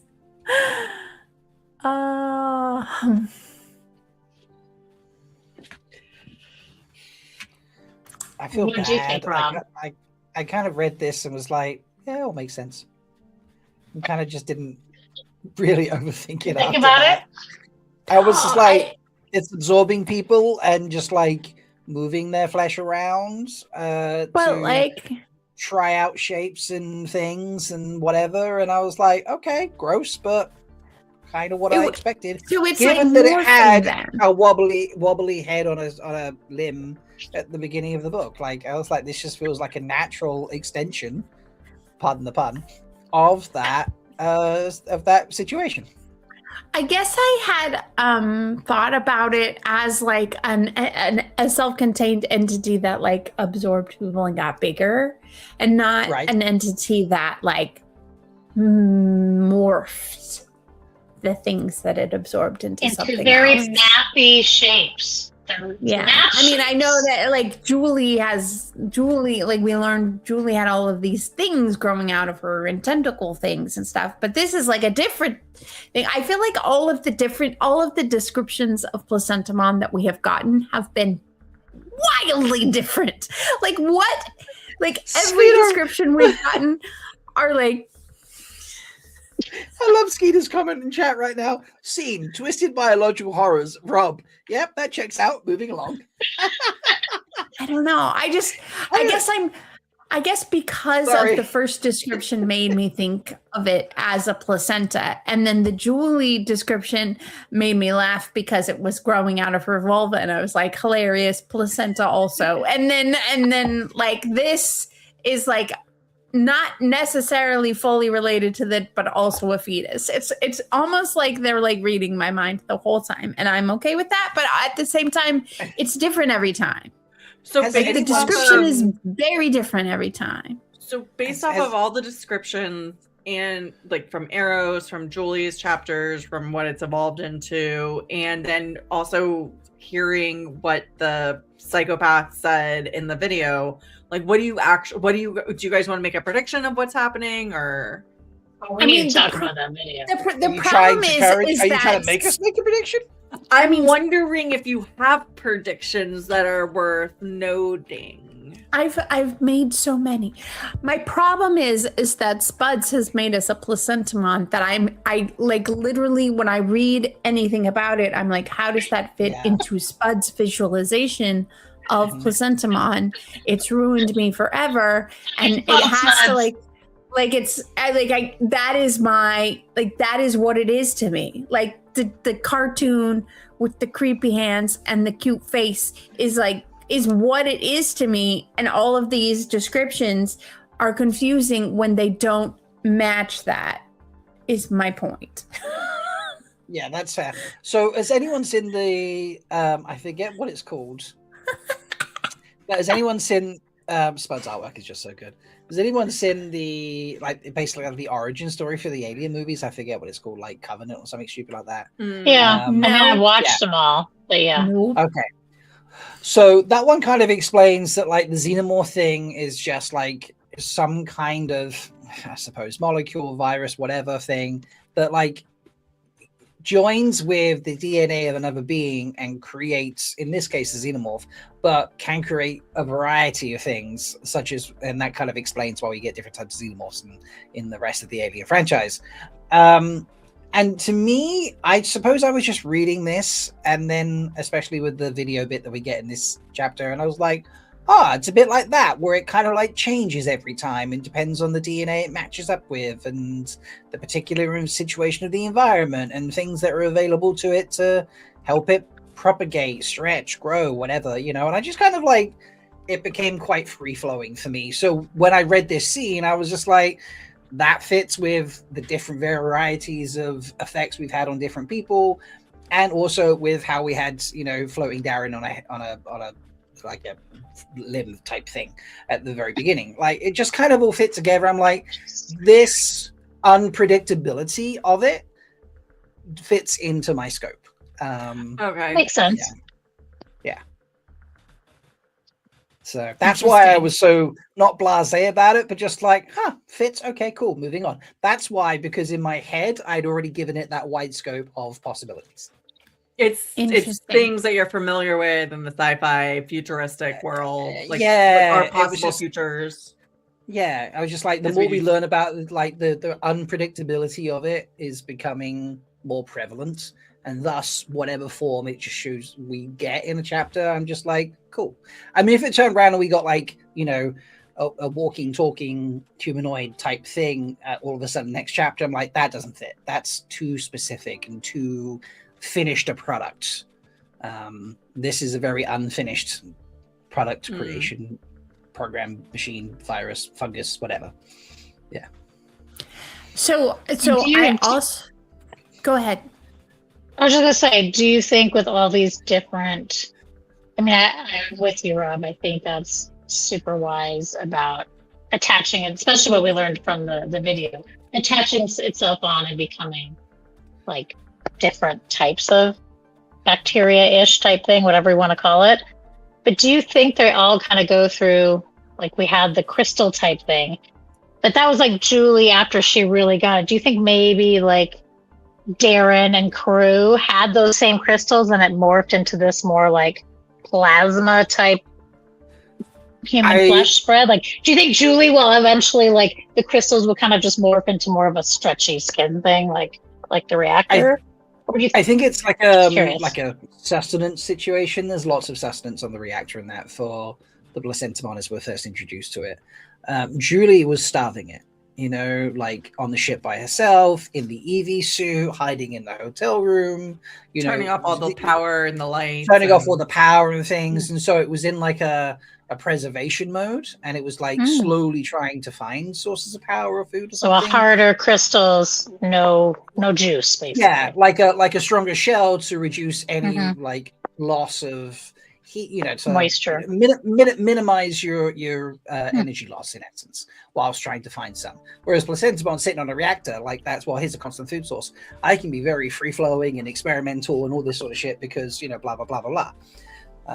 And the vomit zombies, as we've seen the dried vomit on this ship. Well, maybe that's just it spreading. It's like when it's in a good situation, make a vomit zombie go spread. It's like the sperm looking for the egg. Kinda, yeah. You know, we've got enough energy. Make some, out of the mouth. go hunting and splooge and make little, more sites for us to propagate and to experiment and to grow and to evolve. Yeah. I love how I was so blasé, and now I've had like 5 minutes to really go deep on explaining how I think it works. I have to admit that this is one thing where I also remember what Placentamon looked like on the show. And so I also, in some sense, I'm waiting for it to also be that. And I'm just like looking for like the trend, like, and I have no idea if it ever actually will be that or not. And so I'm just like, are we getting to that, or is that just a show interpretation? And I don't know. And so there's a little bit of that playing around in my mind also. So there's just like lots of conflicting visuals is what's happening to my brain. So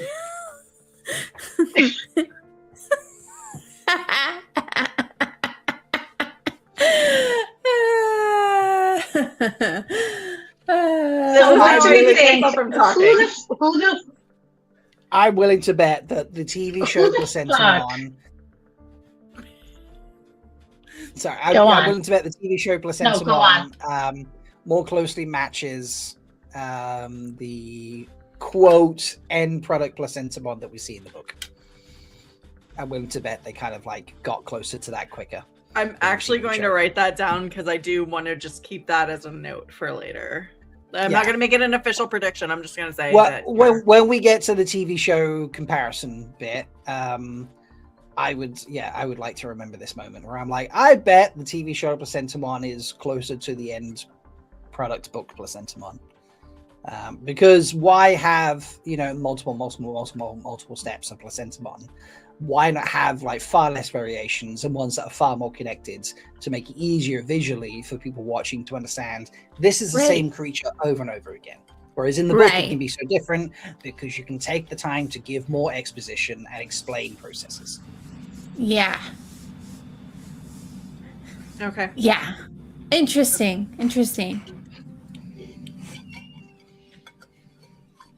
Okay. And what do you, I'm really curious, Rob, what do you think end product Placentamon will be?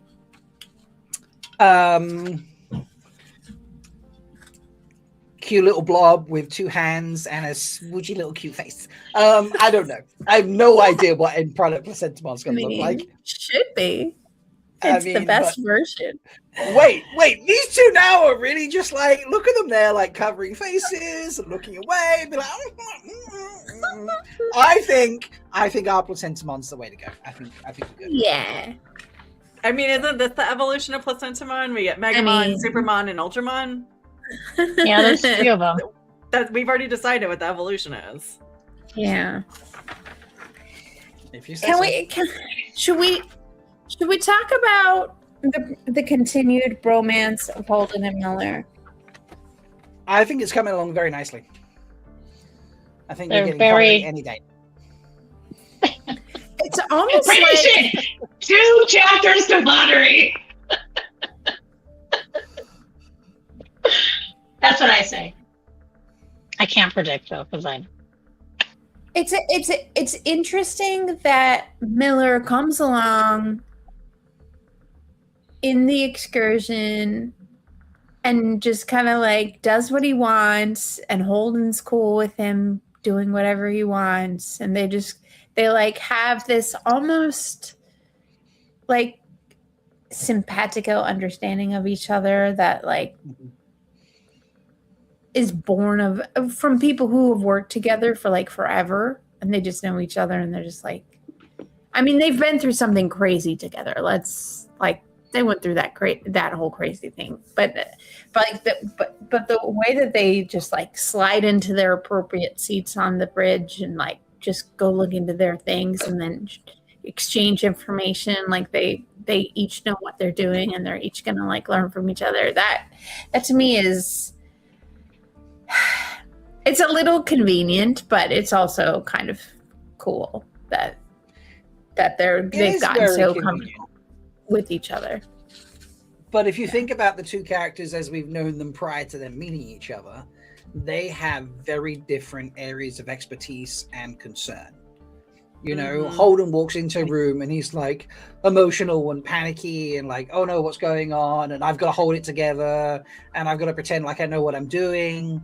But, you know, has a great experience of you know, dealing with various things, but not like high level pressure things. And then you got Miller coming in. He's like, I look at everything Except very when it comes to, what is analytically. it, trajectory information in data Yes. files, Yeah. which apparently is his weird special That is interest. Well, it's the But spamming Miller things comes in. out.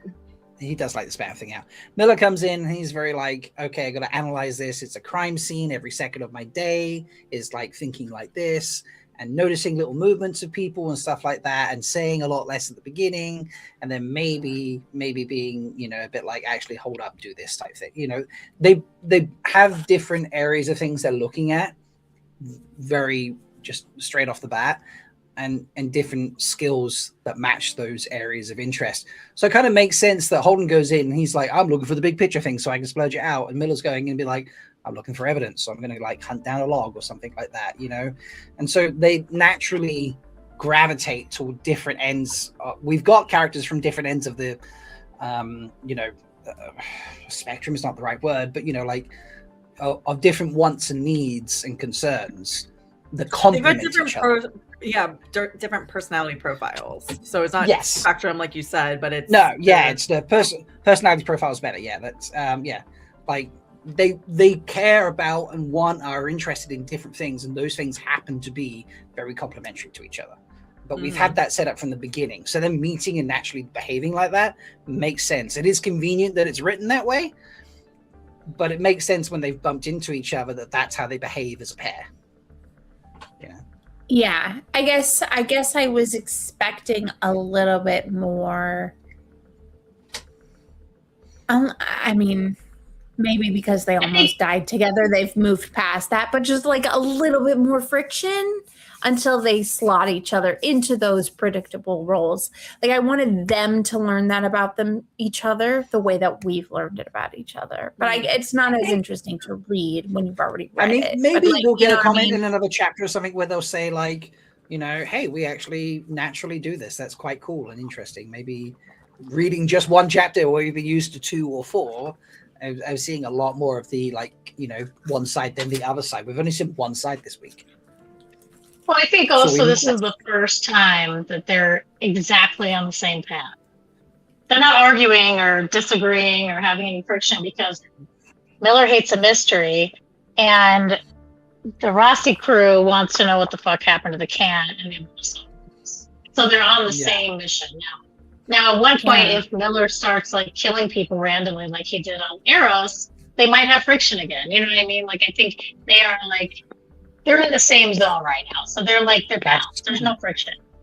You know, like, at least that's how I read it. It's like they're not really having friction or really like buddy to me in this chapter. They're just like, they're attacking the mystery right now. So. Yeah. And so to Rob's point, they're doing it to their own strength. So like everybody, like, and it's not just Holden and Miller. Everybody is going off to do the things that they are particularly good at. So Amos is fixing things, even though it's like freaky and scary. Naomi has gone to ops to figure out like that's where a lot of the radar data and like so the mission information will be. And then Holden and Miller tries to get Holden away from Naomi A. We haven't talked about Holden being creepy yet, which I'm surprised. But trying to get Holden away from the course at this point. That's what the next hour is about, you know. So fair. That's fair. But they go up to the bridge and are looking at through what they find particularly interesting. Which then, like, and again, this is the opposite of the Wheel of Time, where everybody is sharing information. So, I thought it was interesting sometimes too much. I thought it was interesting that when Holden, like, kind of guides Naomi in his way by touching her back, immediately Julie pops in, and I'm like, oh my god, is this a contest? Like, stop! like, okay, Holden's got a girlfriend now, so I have to bring mine up. And just like, oh my God, Miller, calm down.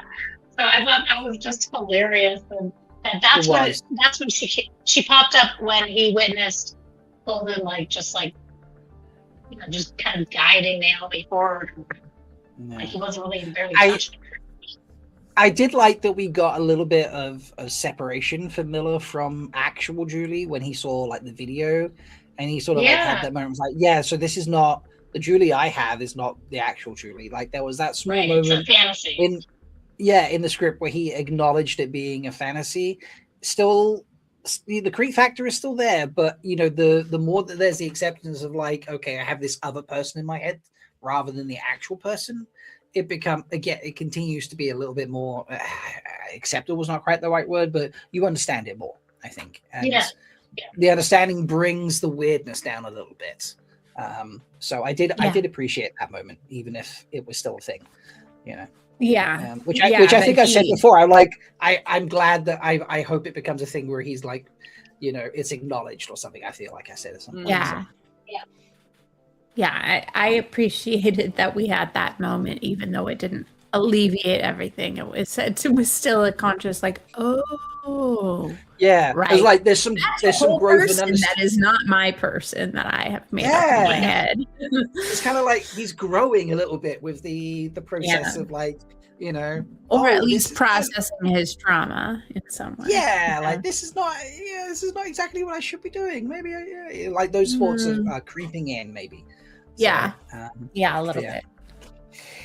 So can we talk about the video really quick? I know we're getting late here. Yes, that was crazy. That was crazy. How many of you pictured Mark Zuckerberg giving that talk? Because the sociopath. Yeah. Oh, we should do a poll. Oh, it's Mark Zuckerberg. We should make that a poll. We should do a poll. 1 second. Who is the sociopath, you guys? Who is it? Who do you think it is? Because they don't tell us. And it's not someone they recognize. Okay. Right. It wasn't like so it's not Julie's Constantine. dad. It wasn't Julie's dad. Okay. Before what? I need a poll. You wanted me to do a poll, and I need options. Sorry. Oh, Mark Zuckerberg, Elon Musk. Oh. Who else? Oh, is there anybody creepy from the Wheel of Time that we could put in? Oh, Pat and Fane. I would say this is a Samaraj type sociopath, but okay. Or Samaraj, yeah, maybe Samaraj. I guess I just pictured tech bros. It was the only thing that came to my mind, so I was thinking about real life tech bros. Yeah, I guess we're skewing this because those are complementary data sets, but whatever. I don't care. I know what you meant. I had a vision in my head too, just like some overbearing white dude who thinks he's better than everybody else. Exactly. And but also like the way that they talk about it was very much what we said about how they don't know what's going to happen. They just want to see what happens, and they don't have any like respect for like the people, the Belters, the humans, the Martians, all on Arrows. Like they're excited about the expendable. Science. Yeah, more excited about the science than like thinking about the ethical ramifications of what and what they can gain from it, right? Because he talks about, you know, like, well, let's go back to what you said in the beginning. He talks about that this was he thinks it's a weapon that was sent over 2 billion years ago through space, got stopped by what? Jupiter, Saturn, where I think Saturn, Jupiter. Yeah, anyway, Saturn. Saturn, right? And then he gets stopped and stuck there. And so it was almost like the sociopath was like, could you just imagine what would have happened if it hit Earth and how beautiful that could be? You know what I mean? Like, it almost like he wished it would have gone all the way to Earth. It was on the trajectory to do that, and it got stopped. Yeah. That's weird. It's really, really, really weird. That's real strange to wish that your entire existence and everyone you ever knew never existed. It's really strange to be excited about that. But so we do know that it's not completely carbon based. Silicon structures within. Yeah. So silicon. Free floating. Well, not just one living organism, but a free floating group of organisms of some sort that just adapt and replicate on whatever they land on. Well, and they're not even organisms and of themselves. They're coding to adapt to organisms. And that's what over the past 8-ish years, it appears that Protogen's been doing testing. And I took a little offense when Miller was like, what do they do? Throw it on cats? I was like, leave the cats alone. Well, I guess the cats would clearly be the most resistant to change. So Obviously. it's probably Because cats are so perfect. Cats are so perfectly evolved that, Placenta one would turn up and be like, I can't fix this. Yep. Nope. It's perfect. It's perfect as it is. Yeah. No notes.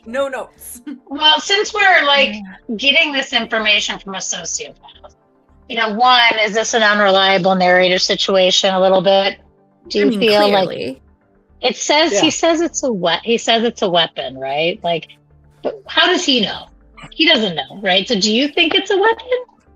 Do you think because he literally says it was sent 2 billion years ago as a weapon. He just states that. There's no is it a weapon? I mean, he's thinking weapon because as far as he's concerned, it wipes out and changes life. But it could literally just be how Placentamon exists and propagates. And it's like, I've destroyed this solar system. There's nothing else for me to use here. No more life forms, all that sort of stuff. I need to move to another one. And much like the bugs in Starship Troopers, or spurts humans. out an intergalactic probe blob thing. And it just got caught by Saturn. Part of his speech is that it was billions of years ago when we were just little microbes 2 1/3 in the swamp that was stewing and brewing. So it wasn't do you think I thought it was a false equivalency to say it was meant to wipe out. Also, he stated, like I said, it's meant to it's basically some sort of code that changes the data. So I don't know if wiping out life as it exists, as he puts it, is. It doesn't seem like it's wiping. I mean, it's killing people in their it's current changing form, but it's changing the path of changing. evolution. So, and humans have never done that. So, if it was a weapon, as he says, he just might be dreaming, because he's a white rich dude, that it's a weapon. And how he can use it and make money off of it, right? Because that's what happens. Yeah, that's what they care. But if it was a weapon, as he says, who would have sent it? He said it was sent. Who sends the weapon? He's making assumptions. True. He's a bad scientist. He's making assumptions, because if you sent a weapon 2 billion years ago, 3 billion years ago, whatever, all right, wouldn't you check that weapon did what you were trying to do? But he says they were sent everywhere, right? They were sent to lots of places. How would he know that? I don't know if he said that. I don't know if he said that. I don't think he said that. But how? If you sent a weapon and didn't check that it did its job for 2 billion years, you either live for eternity and 2 billion years thus is pointless to you, in which case, really, the weapon is really low key. It doesn't matter. Or nobody sent it, and it just is a thing that exists. I don't think it was sent. I think it's just a organism that exists in the universe that when it needs to, sends out a little lump of itself that lives in a dormant state until it finds somewhere it's like, aha, fuel, life forms, whatever it needs can grow and propagate, much like a when we virus. have babies and there's placenta and then it just births and then they're just there. There we go. Exactly. And then they're Amazing. whole separate entities, no longer connected to you. So he says his protogen is in a position to take sole possession of not only the first technology of genuinely extraterrestrial origin, but also a prefabricated mechanism for the manipulation of living systems and the first clues as to the nature of the larger, I will call it galactic biosphere. So basically what he's postulating is that all of this is part of a system, and potentially Earth is food for this system, right? Which is a different, which recenters a bigger picture of the galaxy or the universe or the solar system or however you want to think of it,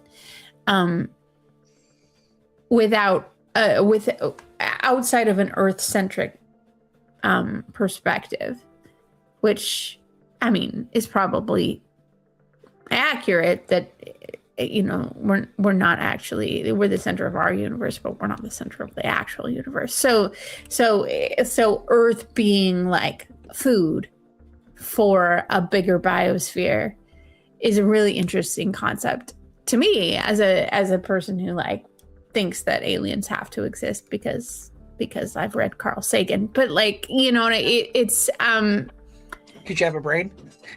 It's I think it's a really interesting concept from the and so from the sociopath's perspective on that, I think that is really fascinating. Would I use it to destroy life as I know it? Probably not. But I do think it's fascinating that they have discovered something that changes their understanding of the way the universe works. And I think that's kind of cool. And so I think it will be interesting to read the book from this point forward with that understanding that there's something even bigger than whatever humanity has going on, or the Belt has going on, or the Martians have going on. There's some bigger, different forces happening in the galaxy that are capable of creating placentamon. Do you think they're? Go ahead, Rob. I was just saying, I like that. I'm happy. I know you made a note of it, Leigh-A, but I'm happy for my note to be a prediction that Placentamon's origin is nothing but a galactic version of a fungus or a virus just doing its natural spreading. It just happens to be on a galactic scale rather than on a planetary scale. Mm. And we've stumbled across it, put our assumptions on it, and weaponized it. Yeah. Like we do, humans. Like we do. We do. Do you think this, whatever it is, fungus, bacteria, whatever, do you think it has any sentient qualities, or it's just a bacteria doing its thing? Depending on what it merges with, it could probably gain sentience at some point, possibly has in the past at other locations. I don't think it itself is inherently sentient, but I think it has the capability of becoming sentient. So okay, again, potential unreliable narrator. Its activity suggests it was not in itself a living thing, but a set of free-floating instructions designed to adapt to and guide other replicating systems. But DNA so its instructions that viruses make things do that. Change. Viruses do that. Cancer does that. Yeah, absolutely. Sure, it's the guide part that I'm just like. Yeah. From a guy who also thinks it was sent from as a weapon 2 billion years ago. Yes. Unreliable narrator for me. Viruses are life forms. Cancer is a life form. But they're not sentient. We don't know. Which was the question. It's just the human perspective that they're not sentient. Let's Okay, be by clear. current Oh my human understandings, they're not sentient. Well, it's the same thing with like dolphins and elephants and stuff, right? Like the more that we actually accept that there's other forms of sentient life form, the more we realize that like our definition of sentient is very narrow, right? Yeah. And so that's all I'm saying is I mean there's all sorts of like literature out there about plants communicating with each other and how they communicate. Fungus and it's like and other plants, not just fungus. but you know what I mean? Like But I know what you mean. Yes. Picking up what you're putting down. Are you? We have a funny question from Luce Jr. I'm not sure if he's still in the chat. I think he is because there's some really funny comments going on in the chat right now. But he made a funny comment today in the spoilers channel, which, by the way, if you've read all the books and seen all the seasons, please join us in the spoiler channel in the Malkier Talks Discord, because that's where you can add questions that we will try to bring up if they're not pretty much the same that we already. Yeah, you need to go to there's a thread attached to the Threefold Talk channel. So if you go to the Threefold Talk channel and search for threads, it's there. If not, tag Leigh-A or Amis to be like, can you tag me in the threads? And you'll get then the thread will appear for you if you can't find the thread. But yeah, it's a thread which is like a sub channel, it's in the Threefold Talk section. But they're like this week the conversation is always fun in there, but it was on fire this week. I look forward to getting there eventually. Yes, you will. He says protogen, proto-molecule, basically like naming this organism off your company's name, What better, like what are the best like corporations out there where you can make a molecule name, like a new name? Some of them were thrown away. It was like a Burger King molecule or something.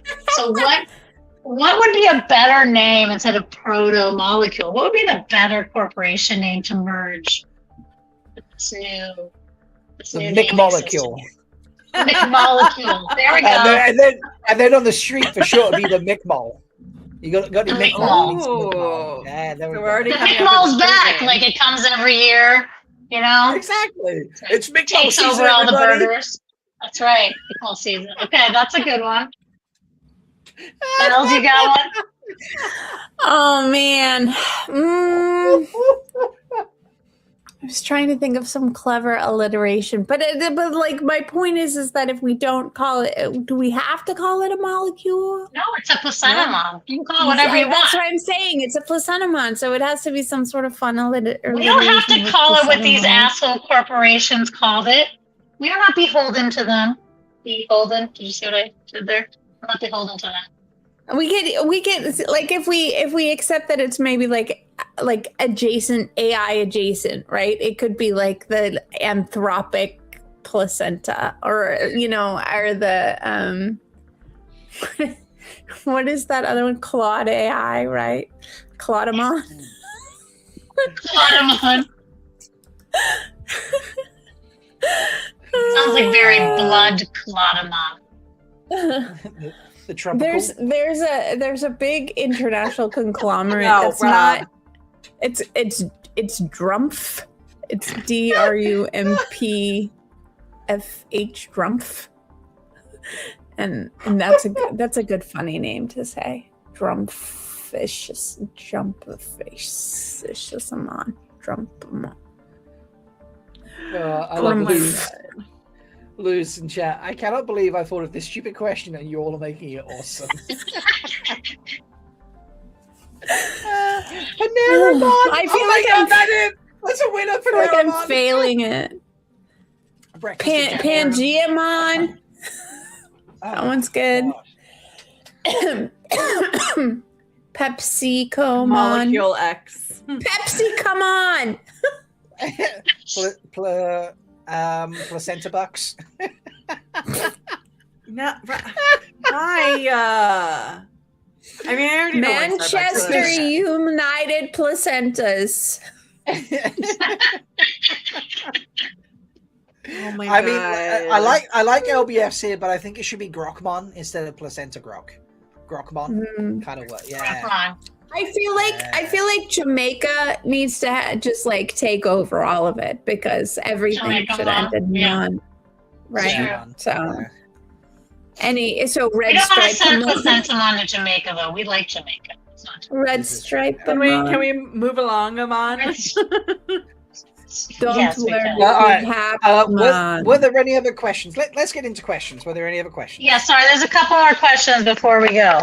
So, do you think now that we know, like, Phoebe, that happened, and now we have Eros, and maybe it's on the ship, obviously, do you think it's going to stay where it is, and, like, they're going to have to solve for each thing? Solve for the ship, and they, meaning the world, the universe, the solar system, is solved for Eros, and do you think it's going to stay contained in those two places?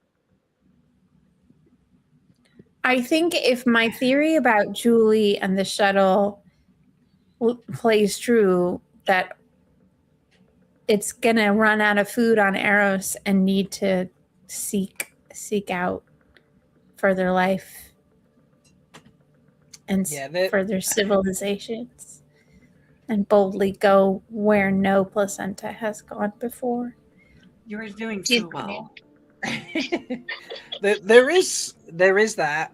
There's also from a writing standpoint, there's only so much you can have it spread or have it spreadable that it then becomes like OP. And if it just like at the drop you remotely Wouldn't that be get close cool to though if it was overpowered and then whole like new like bio mass sphere situation like totally flips the story. Yeah, there needs and to it's be a no balance longer about Holden and Miller, and we get to do. That's the next POVs from Placentamon. That's what I'm saying. That'd be That's pretty all awesome. I'm saying. That's That all would be I'm pretty saying. For writing in the book, there needs to be that balance between having something that is a genuine danger and a threat to people, but also not so dangerous and threatening that it can just go wherever type thing. So much like how Robert Jordan had to change the Shadow Spawn can't use gateways in the books because he was like, otherwise this is way too powerful. We need some form of limitation because the good guys aren't going to use it terribly, but the bad guys will use it terribly. I think we need to have this danger, but there needs to be some kind of balance of like, maybe it's time, maybe it's lack of, hard vacuum does it after a while, like whatever. There needs to be something that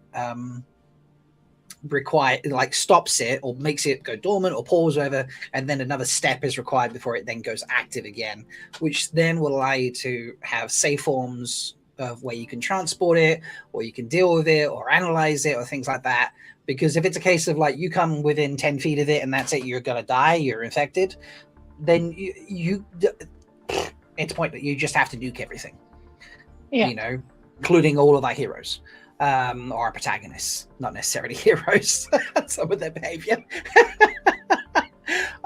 So I don't think it's going to be like non-stop take over. I think that we're going to find some kind of limits on what it can handle. Maybe Eros has enough on it for it to be like, I'm going to take pause here. And I'm also thinking that the ship they're on the road, there's something about the situation has made them wait, they're all in their vac. They haven't taken off helmets or anything, have they? No. They're all still in their reading It's complete Maybe vacuum. they love Eros because of all the like lottery and like all of the cool machines, and they just love all the electricity. They got so many casinos, all the lights. So I'm so entertained. I don't need to leave for like a week. It's like Vegas, but in space.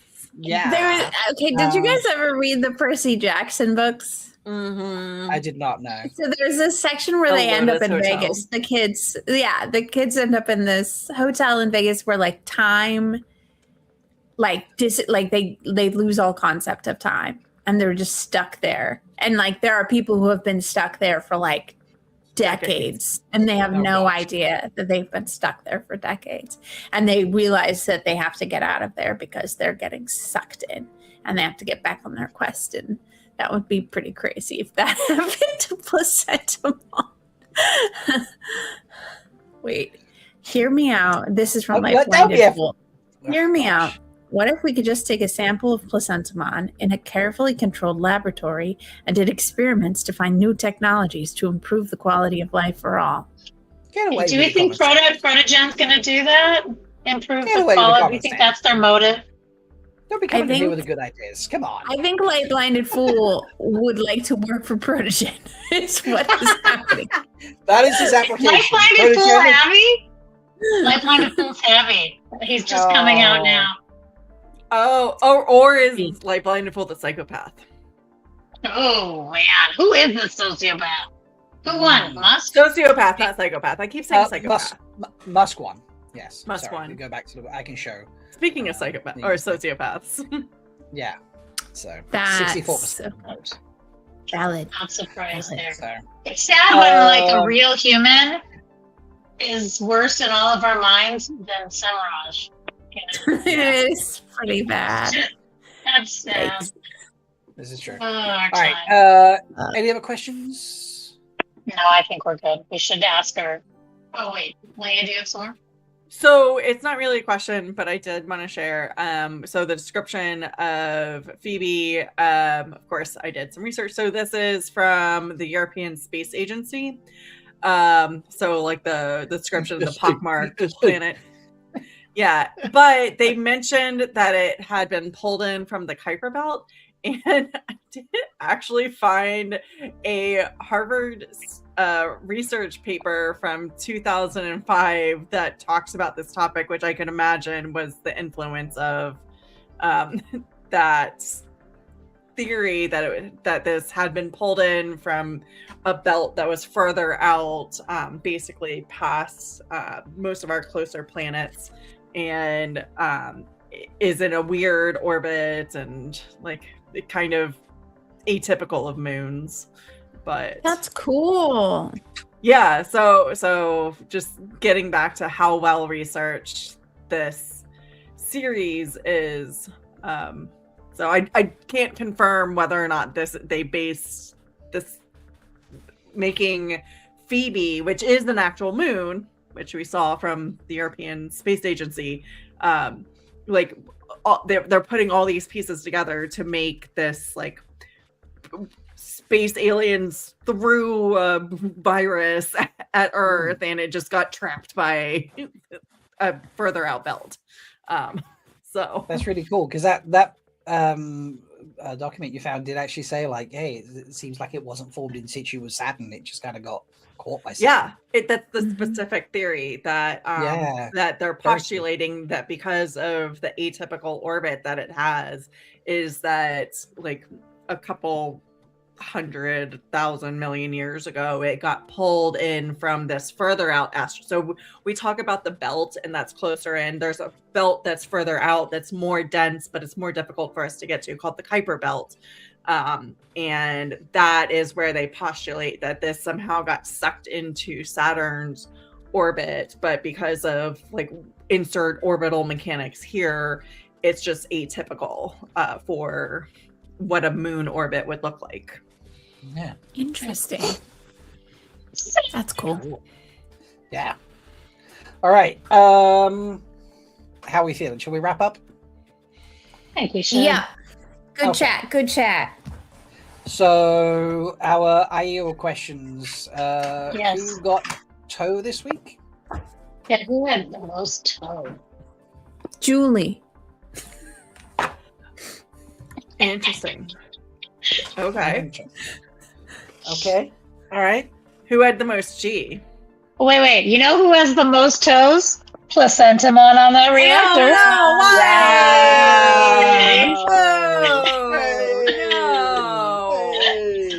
Also, Protogen guy. Oh, Yeah, what a dick. Protogen Yeah, fuck that scientist guy. guy. Yeah, a lot of toe for him. Yeah. I think he's a token Wetlander for sure. Oh, he's Daishine. He's not even token. Yes. He's Daishine. Yes, I agree. But it's so Wetlander. Such Wetlander behavior. Well, because we have so much, abundance of water, we can just like, well, we have good source material here. We can just go and be frivolous elsewhere.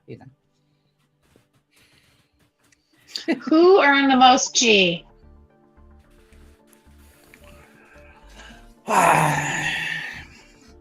Kind of a tough one this week. You don't think Amos for being a badass and staying and getting the power on? I was thinking about giving it to Amos. I mean, He's like there's an literally argument right by the zombie vomit. Yeah, but but he it's also so... kind of like He's by placentamon. He's not even by the zombie vomit. like he's like cool He's going right into by it, but he himself. also didn't take enough protection for himself before he. I was really worried. I was really worried because it's just like it's radiation, and that's what placentamon lives on. Like, I what know, if he turns I it was on and it just scared. like comes back to life and like eats him and then he dies? Like, I was really worried Right. about him. Maybe there's Instead, a he just got placental condom irradiated, that and he they can don't wear. have any more. They don't have any more radiation treatment medicine on the Rossi No. because Miller and Holden have used it all. Oh man, if Amos dies because there's no radiation medication on the Right? Rossi, I'm gonna be pissed. I mean, he already gonna be has like, a new well, leg. Yeah, I'm like, why don't He's you gone two through a need to lot. die so that he can live? I am kind of worried about him being in that. Yeah, me too. I Yeah. know you guys weren't stressed out during this chapter, but this chapter stressed me out regardless of how many times I read this. I was just Really? like so anxiety ridden the entire time. I think, I mean, that's fair, but you know more than we do, so that's probably where that comes No, from. but even knowing what happens, like it's one Which of those. means the like, next chapter, Mel. you know what jump scare is going to like. It's like when you watch a movie and you know the jump scare is going to happen, but you're still like, "Oh my god, I'm so freaking out because there's gonna be a Exactly. jump So the scare." next chapter is a jump scare. I did was not really say that. not happy with having to end reading with Naomi discovering something, because when Naomi I discovers know. something, that's not good, man. That's not good. She's I'm got things to sorry, tell but you. there's She's gonna break your much heart. in this chapter. And It's I'm, fine. It's fine. I'm Sorry, going who- to say What are you gonna say, no, Rob? I'm going to say no G this chapter. No G for anybody. No G. No G. I mean, I think because Amos you gets asked the the most. question- Yeah, but I mean, just because you've asked like who earned G this week, that's the question. Who earned G this week? I'm just like, Yeah. that doesn't mean I have to pick someone. Can I just say who earned G in my mind? Go for it. Past Julie on the video, who was jujitsuing her way. Finally, That was we get to pretty see her jujitsuing her way to try to fight That these was cool. fuckers. That She was pretty cool. fought. Do you know how long a 40-second fight is? That is A lot. insane. Against multiple people who are bigger than I'm her just saying. and in armor. So I would give the most toe to present Julie, but the most G to past Julie. Can I do that? So it's a balance. Yeah, Yeah. That's what Okay. you can do that. I thought that was I did I it. was gonna give that the stabbiest moment. No, okay. Oh, yeah. Is that the stabbiest moment? Okay. Stabbiest moment. Jujitsu Julie? Jiu-Jitsu Julie. Jujitsu Julie. JJJ. Even though all the other guys had to do was stand up and they would have defeated her, even though Yeah. But still. it's fine. But I still, think she earned her next medal. for sure. She might turn into her next medal. You never know. So do we have a most Aiel moment in the chapter? Or somebody who acts most like an Aiel in these chapter? Or this chapter?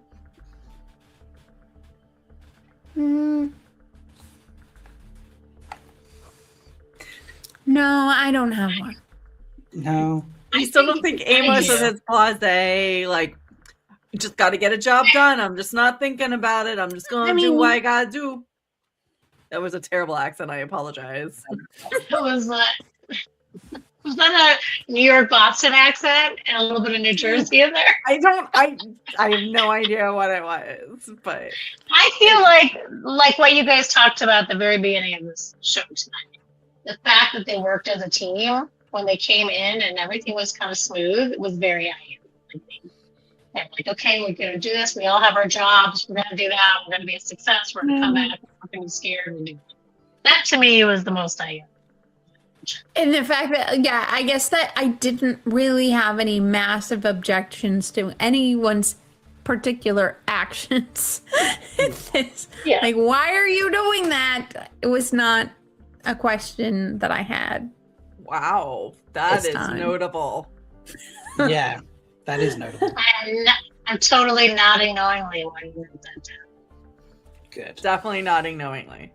Okay.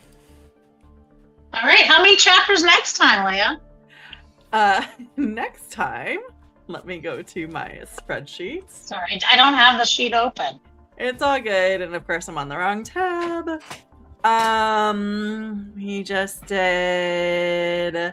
So it will be. We just did 34, so it'll be 35 and 36. So 2 chapters. Ooh, It's a Holden 2. and a Miller chapter. Excellent. Okay. Hey, So now we're back to on our the- Catherine. We're like into the Hiller situation. Before we're in the Molden, and now we're in the Hiller.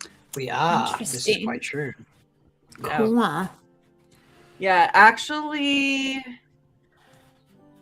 for the next 3 episodes, it will. Oh, no, sorry. Never mind. I lie. Don't listen to me. I'm going to stop. 2 chapters next time, people. 2 Don't chapters. forget, what are we putting in the comments? I already forgot. What does Oh. Shari Moro mean? Yes, what does Sharimura means? So And I do want to give a shout out to chat because this is literally the most that I've had to pay attention to the YouTube chat because whatever you guys were saying, it was hiding all your comments. So I had to go in and prove so many.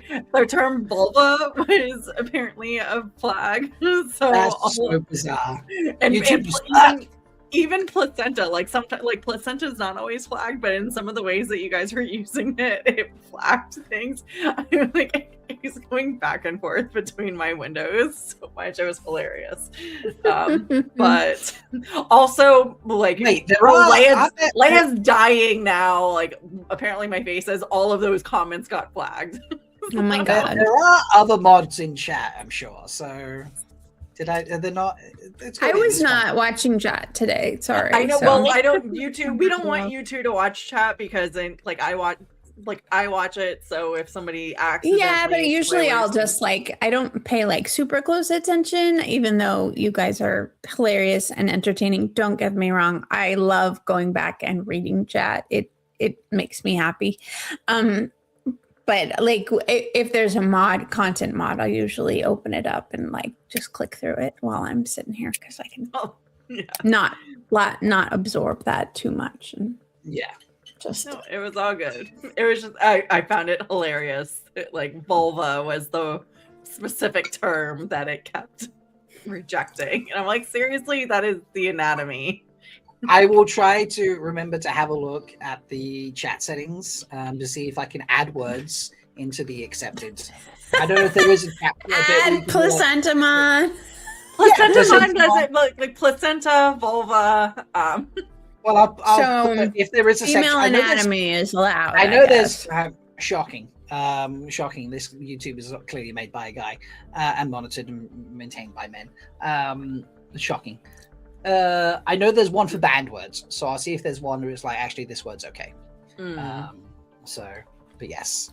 So I as would Leigh-A love just to said, see your folks, white list once you have made the it. if there's a whitelist section, that would be hilarious. Mhm. So Blues just got flagged for anal cunnilingus. Wow, that didn't even make it through to StreamYard. Yeah. Mm-mm. It's not here. No. Sometimes So, they do, sometimes they don't. Like, I don't understand yeah. which ones. Yeah. O'Neill says Amazing. hi, by the way, everybody. Oh, hi, O'Neill. Hi, O'Neill. He's like, don't fucking touch me. He just looks so chill, He's though. so angry. He looks mad. He's not chill at all. He's really pissed at me right now. Look at his ears. They're like. "Meh." But he's fine. I put him down on the table. He's like, okay, this is fine now. So as we said previously, folks, next week, chapters 35 and 36. Okay, so a 2-chapter week. Remember, as I said earlier, Foldies, if you would like to submit a chapter review video, please do so by sending it to Leigh-A or Amis. You can do that however format works best for you and between them. So just send a DM and figure it out. The one requirement is it starts with, hey, no, what you know. Hey, ho, what you know. Hey, ho, what you know. Okay. I would love to see that. Charlie's, you're able to submit that too. If you don't want to put your face on video, please send an audio file and we can just put an image behind that. That's absolutely fine. That's not a problem, because I know not everybody wants to put their face out there on the internet, and that's quite okay. We accept that, and that's totally fine. I definitely don't. There we go. See? Please remember that this is available as a podcast should you wish to listen to us rather than watch us, but you will have to listen to our audio visual descriptions when Spuds' artwork turns up, because he is a genius and a beautiful man, and we love his work that's eventually going to be turned into a glossy magazine. And we got new artwork this week that we didn't. I was about to segue into it, Mel. Okay, that's why I was making the face, because I was just like, we didn't have artwork. There was no segue for it this week, so I couldn't, but that's why I was segueing into it right now. However, if you would like to join us on the video cast as opposed to listening on the podcast, you then do get able to peek under the covers, so to speak, and see the full experience of the show, much like here. What? Where you get a little peek under the cover. So this is so we've got Miller in bed. Okay, now I'm assuming this is a hospital bed based on the context of the pencil, and Holden looking under, and the Spuds monkey is sitting on Holden's shoulder, and he's looking under the cover while Miller's just sat there, arms behind his head, wearing his hat. And he goes, Miller, I'm going to need my number 2 pencil back. This drawing is not going to finish itself. And he's obviously looking under the blanket looking for where a pencil might be under said blanket.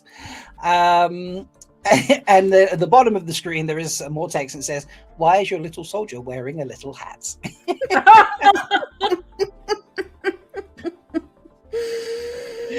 So, yeah. So if you would like to get a peek under the covers like that, then you need to join us on the video portion of the recording. But you are obviously very welcome just to listen to us. We love you still, Charlies. So, and if you want to recommend someone else to listen to the podcast, or you've stumbled across the video and you want to listen to it as a podcast because that is more convenient for you, you go to patreon.com/MalkieriTalks. It's totally free. Link your Spotify or listen through the Patreon app, and you can enjoy our noisy chaos in your ears and not your face. But we would love it if you do both. So I think that's about it. Unless I've missed anything. MalkieriCon.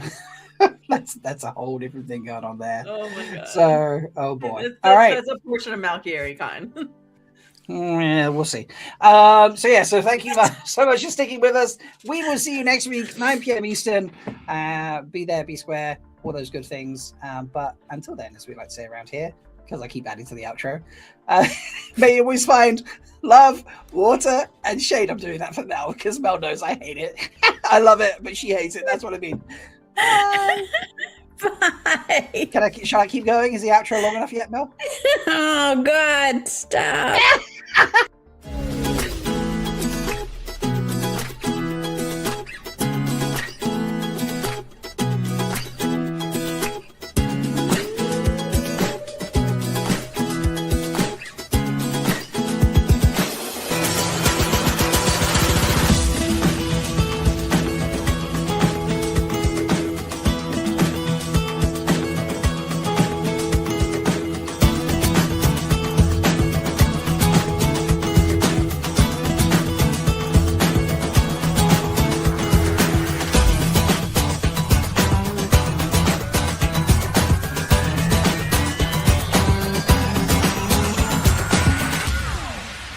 May you always find love, water, and shade.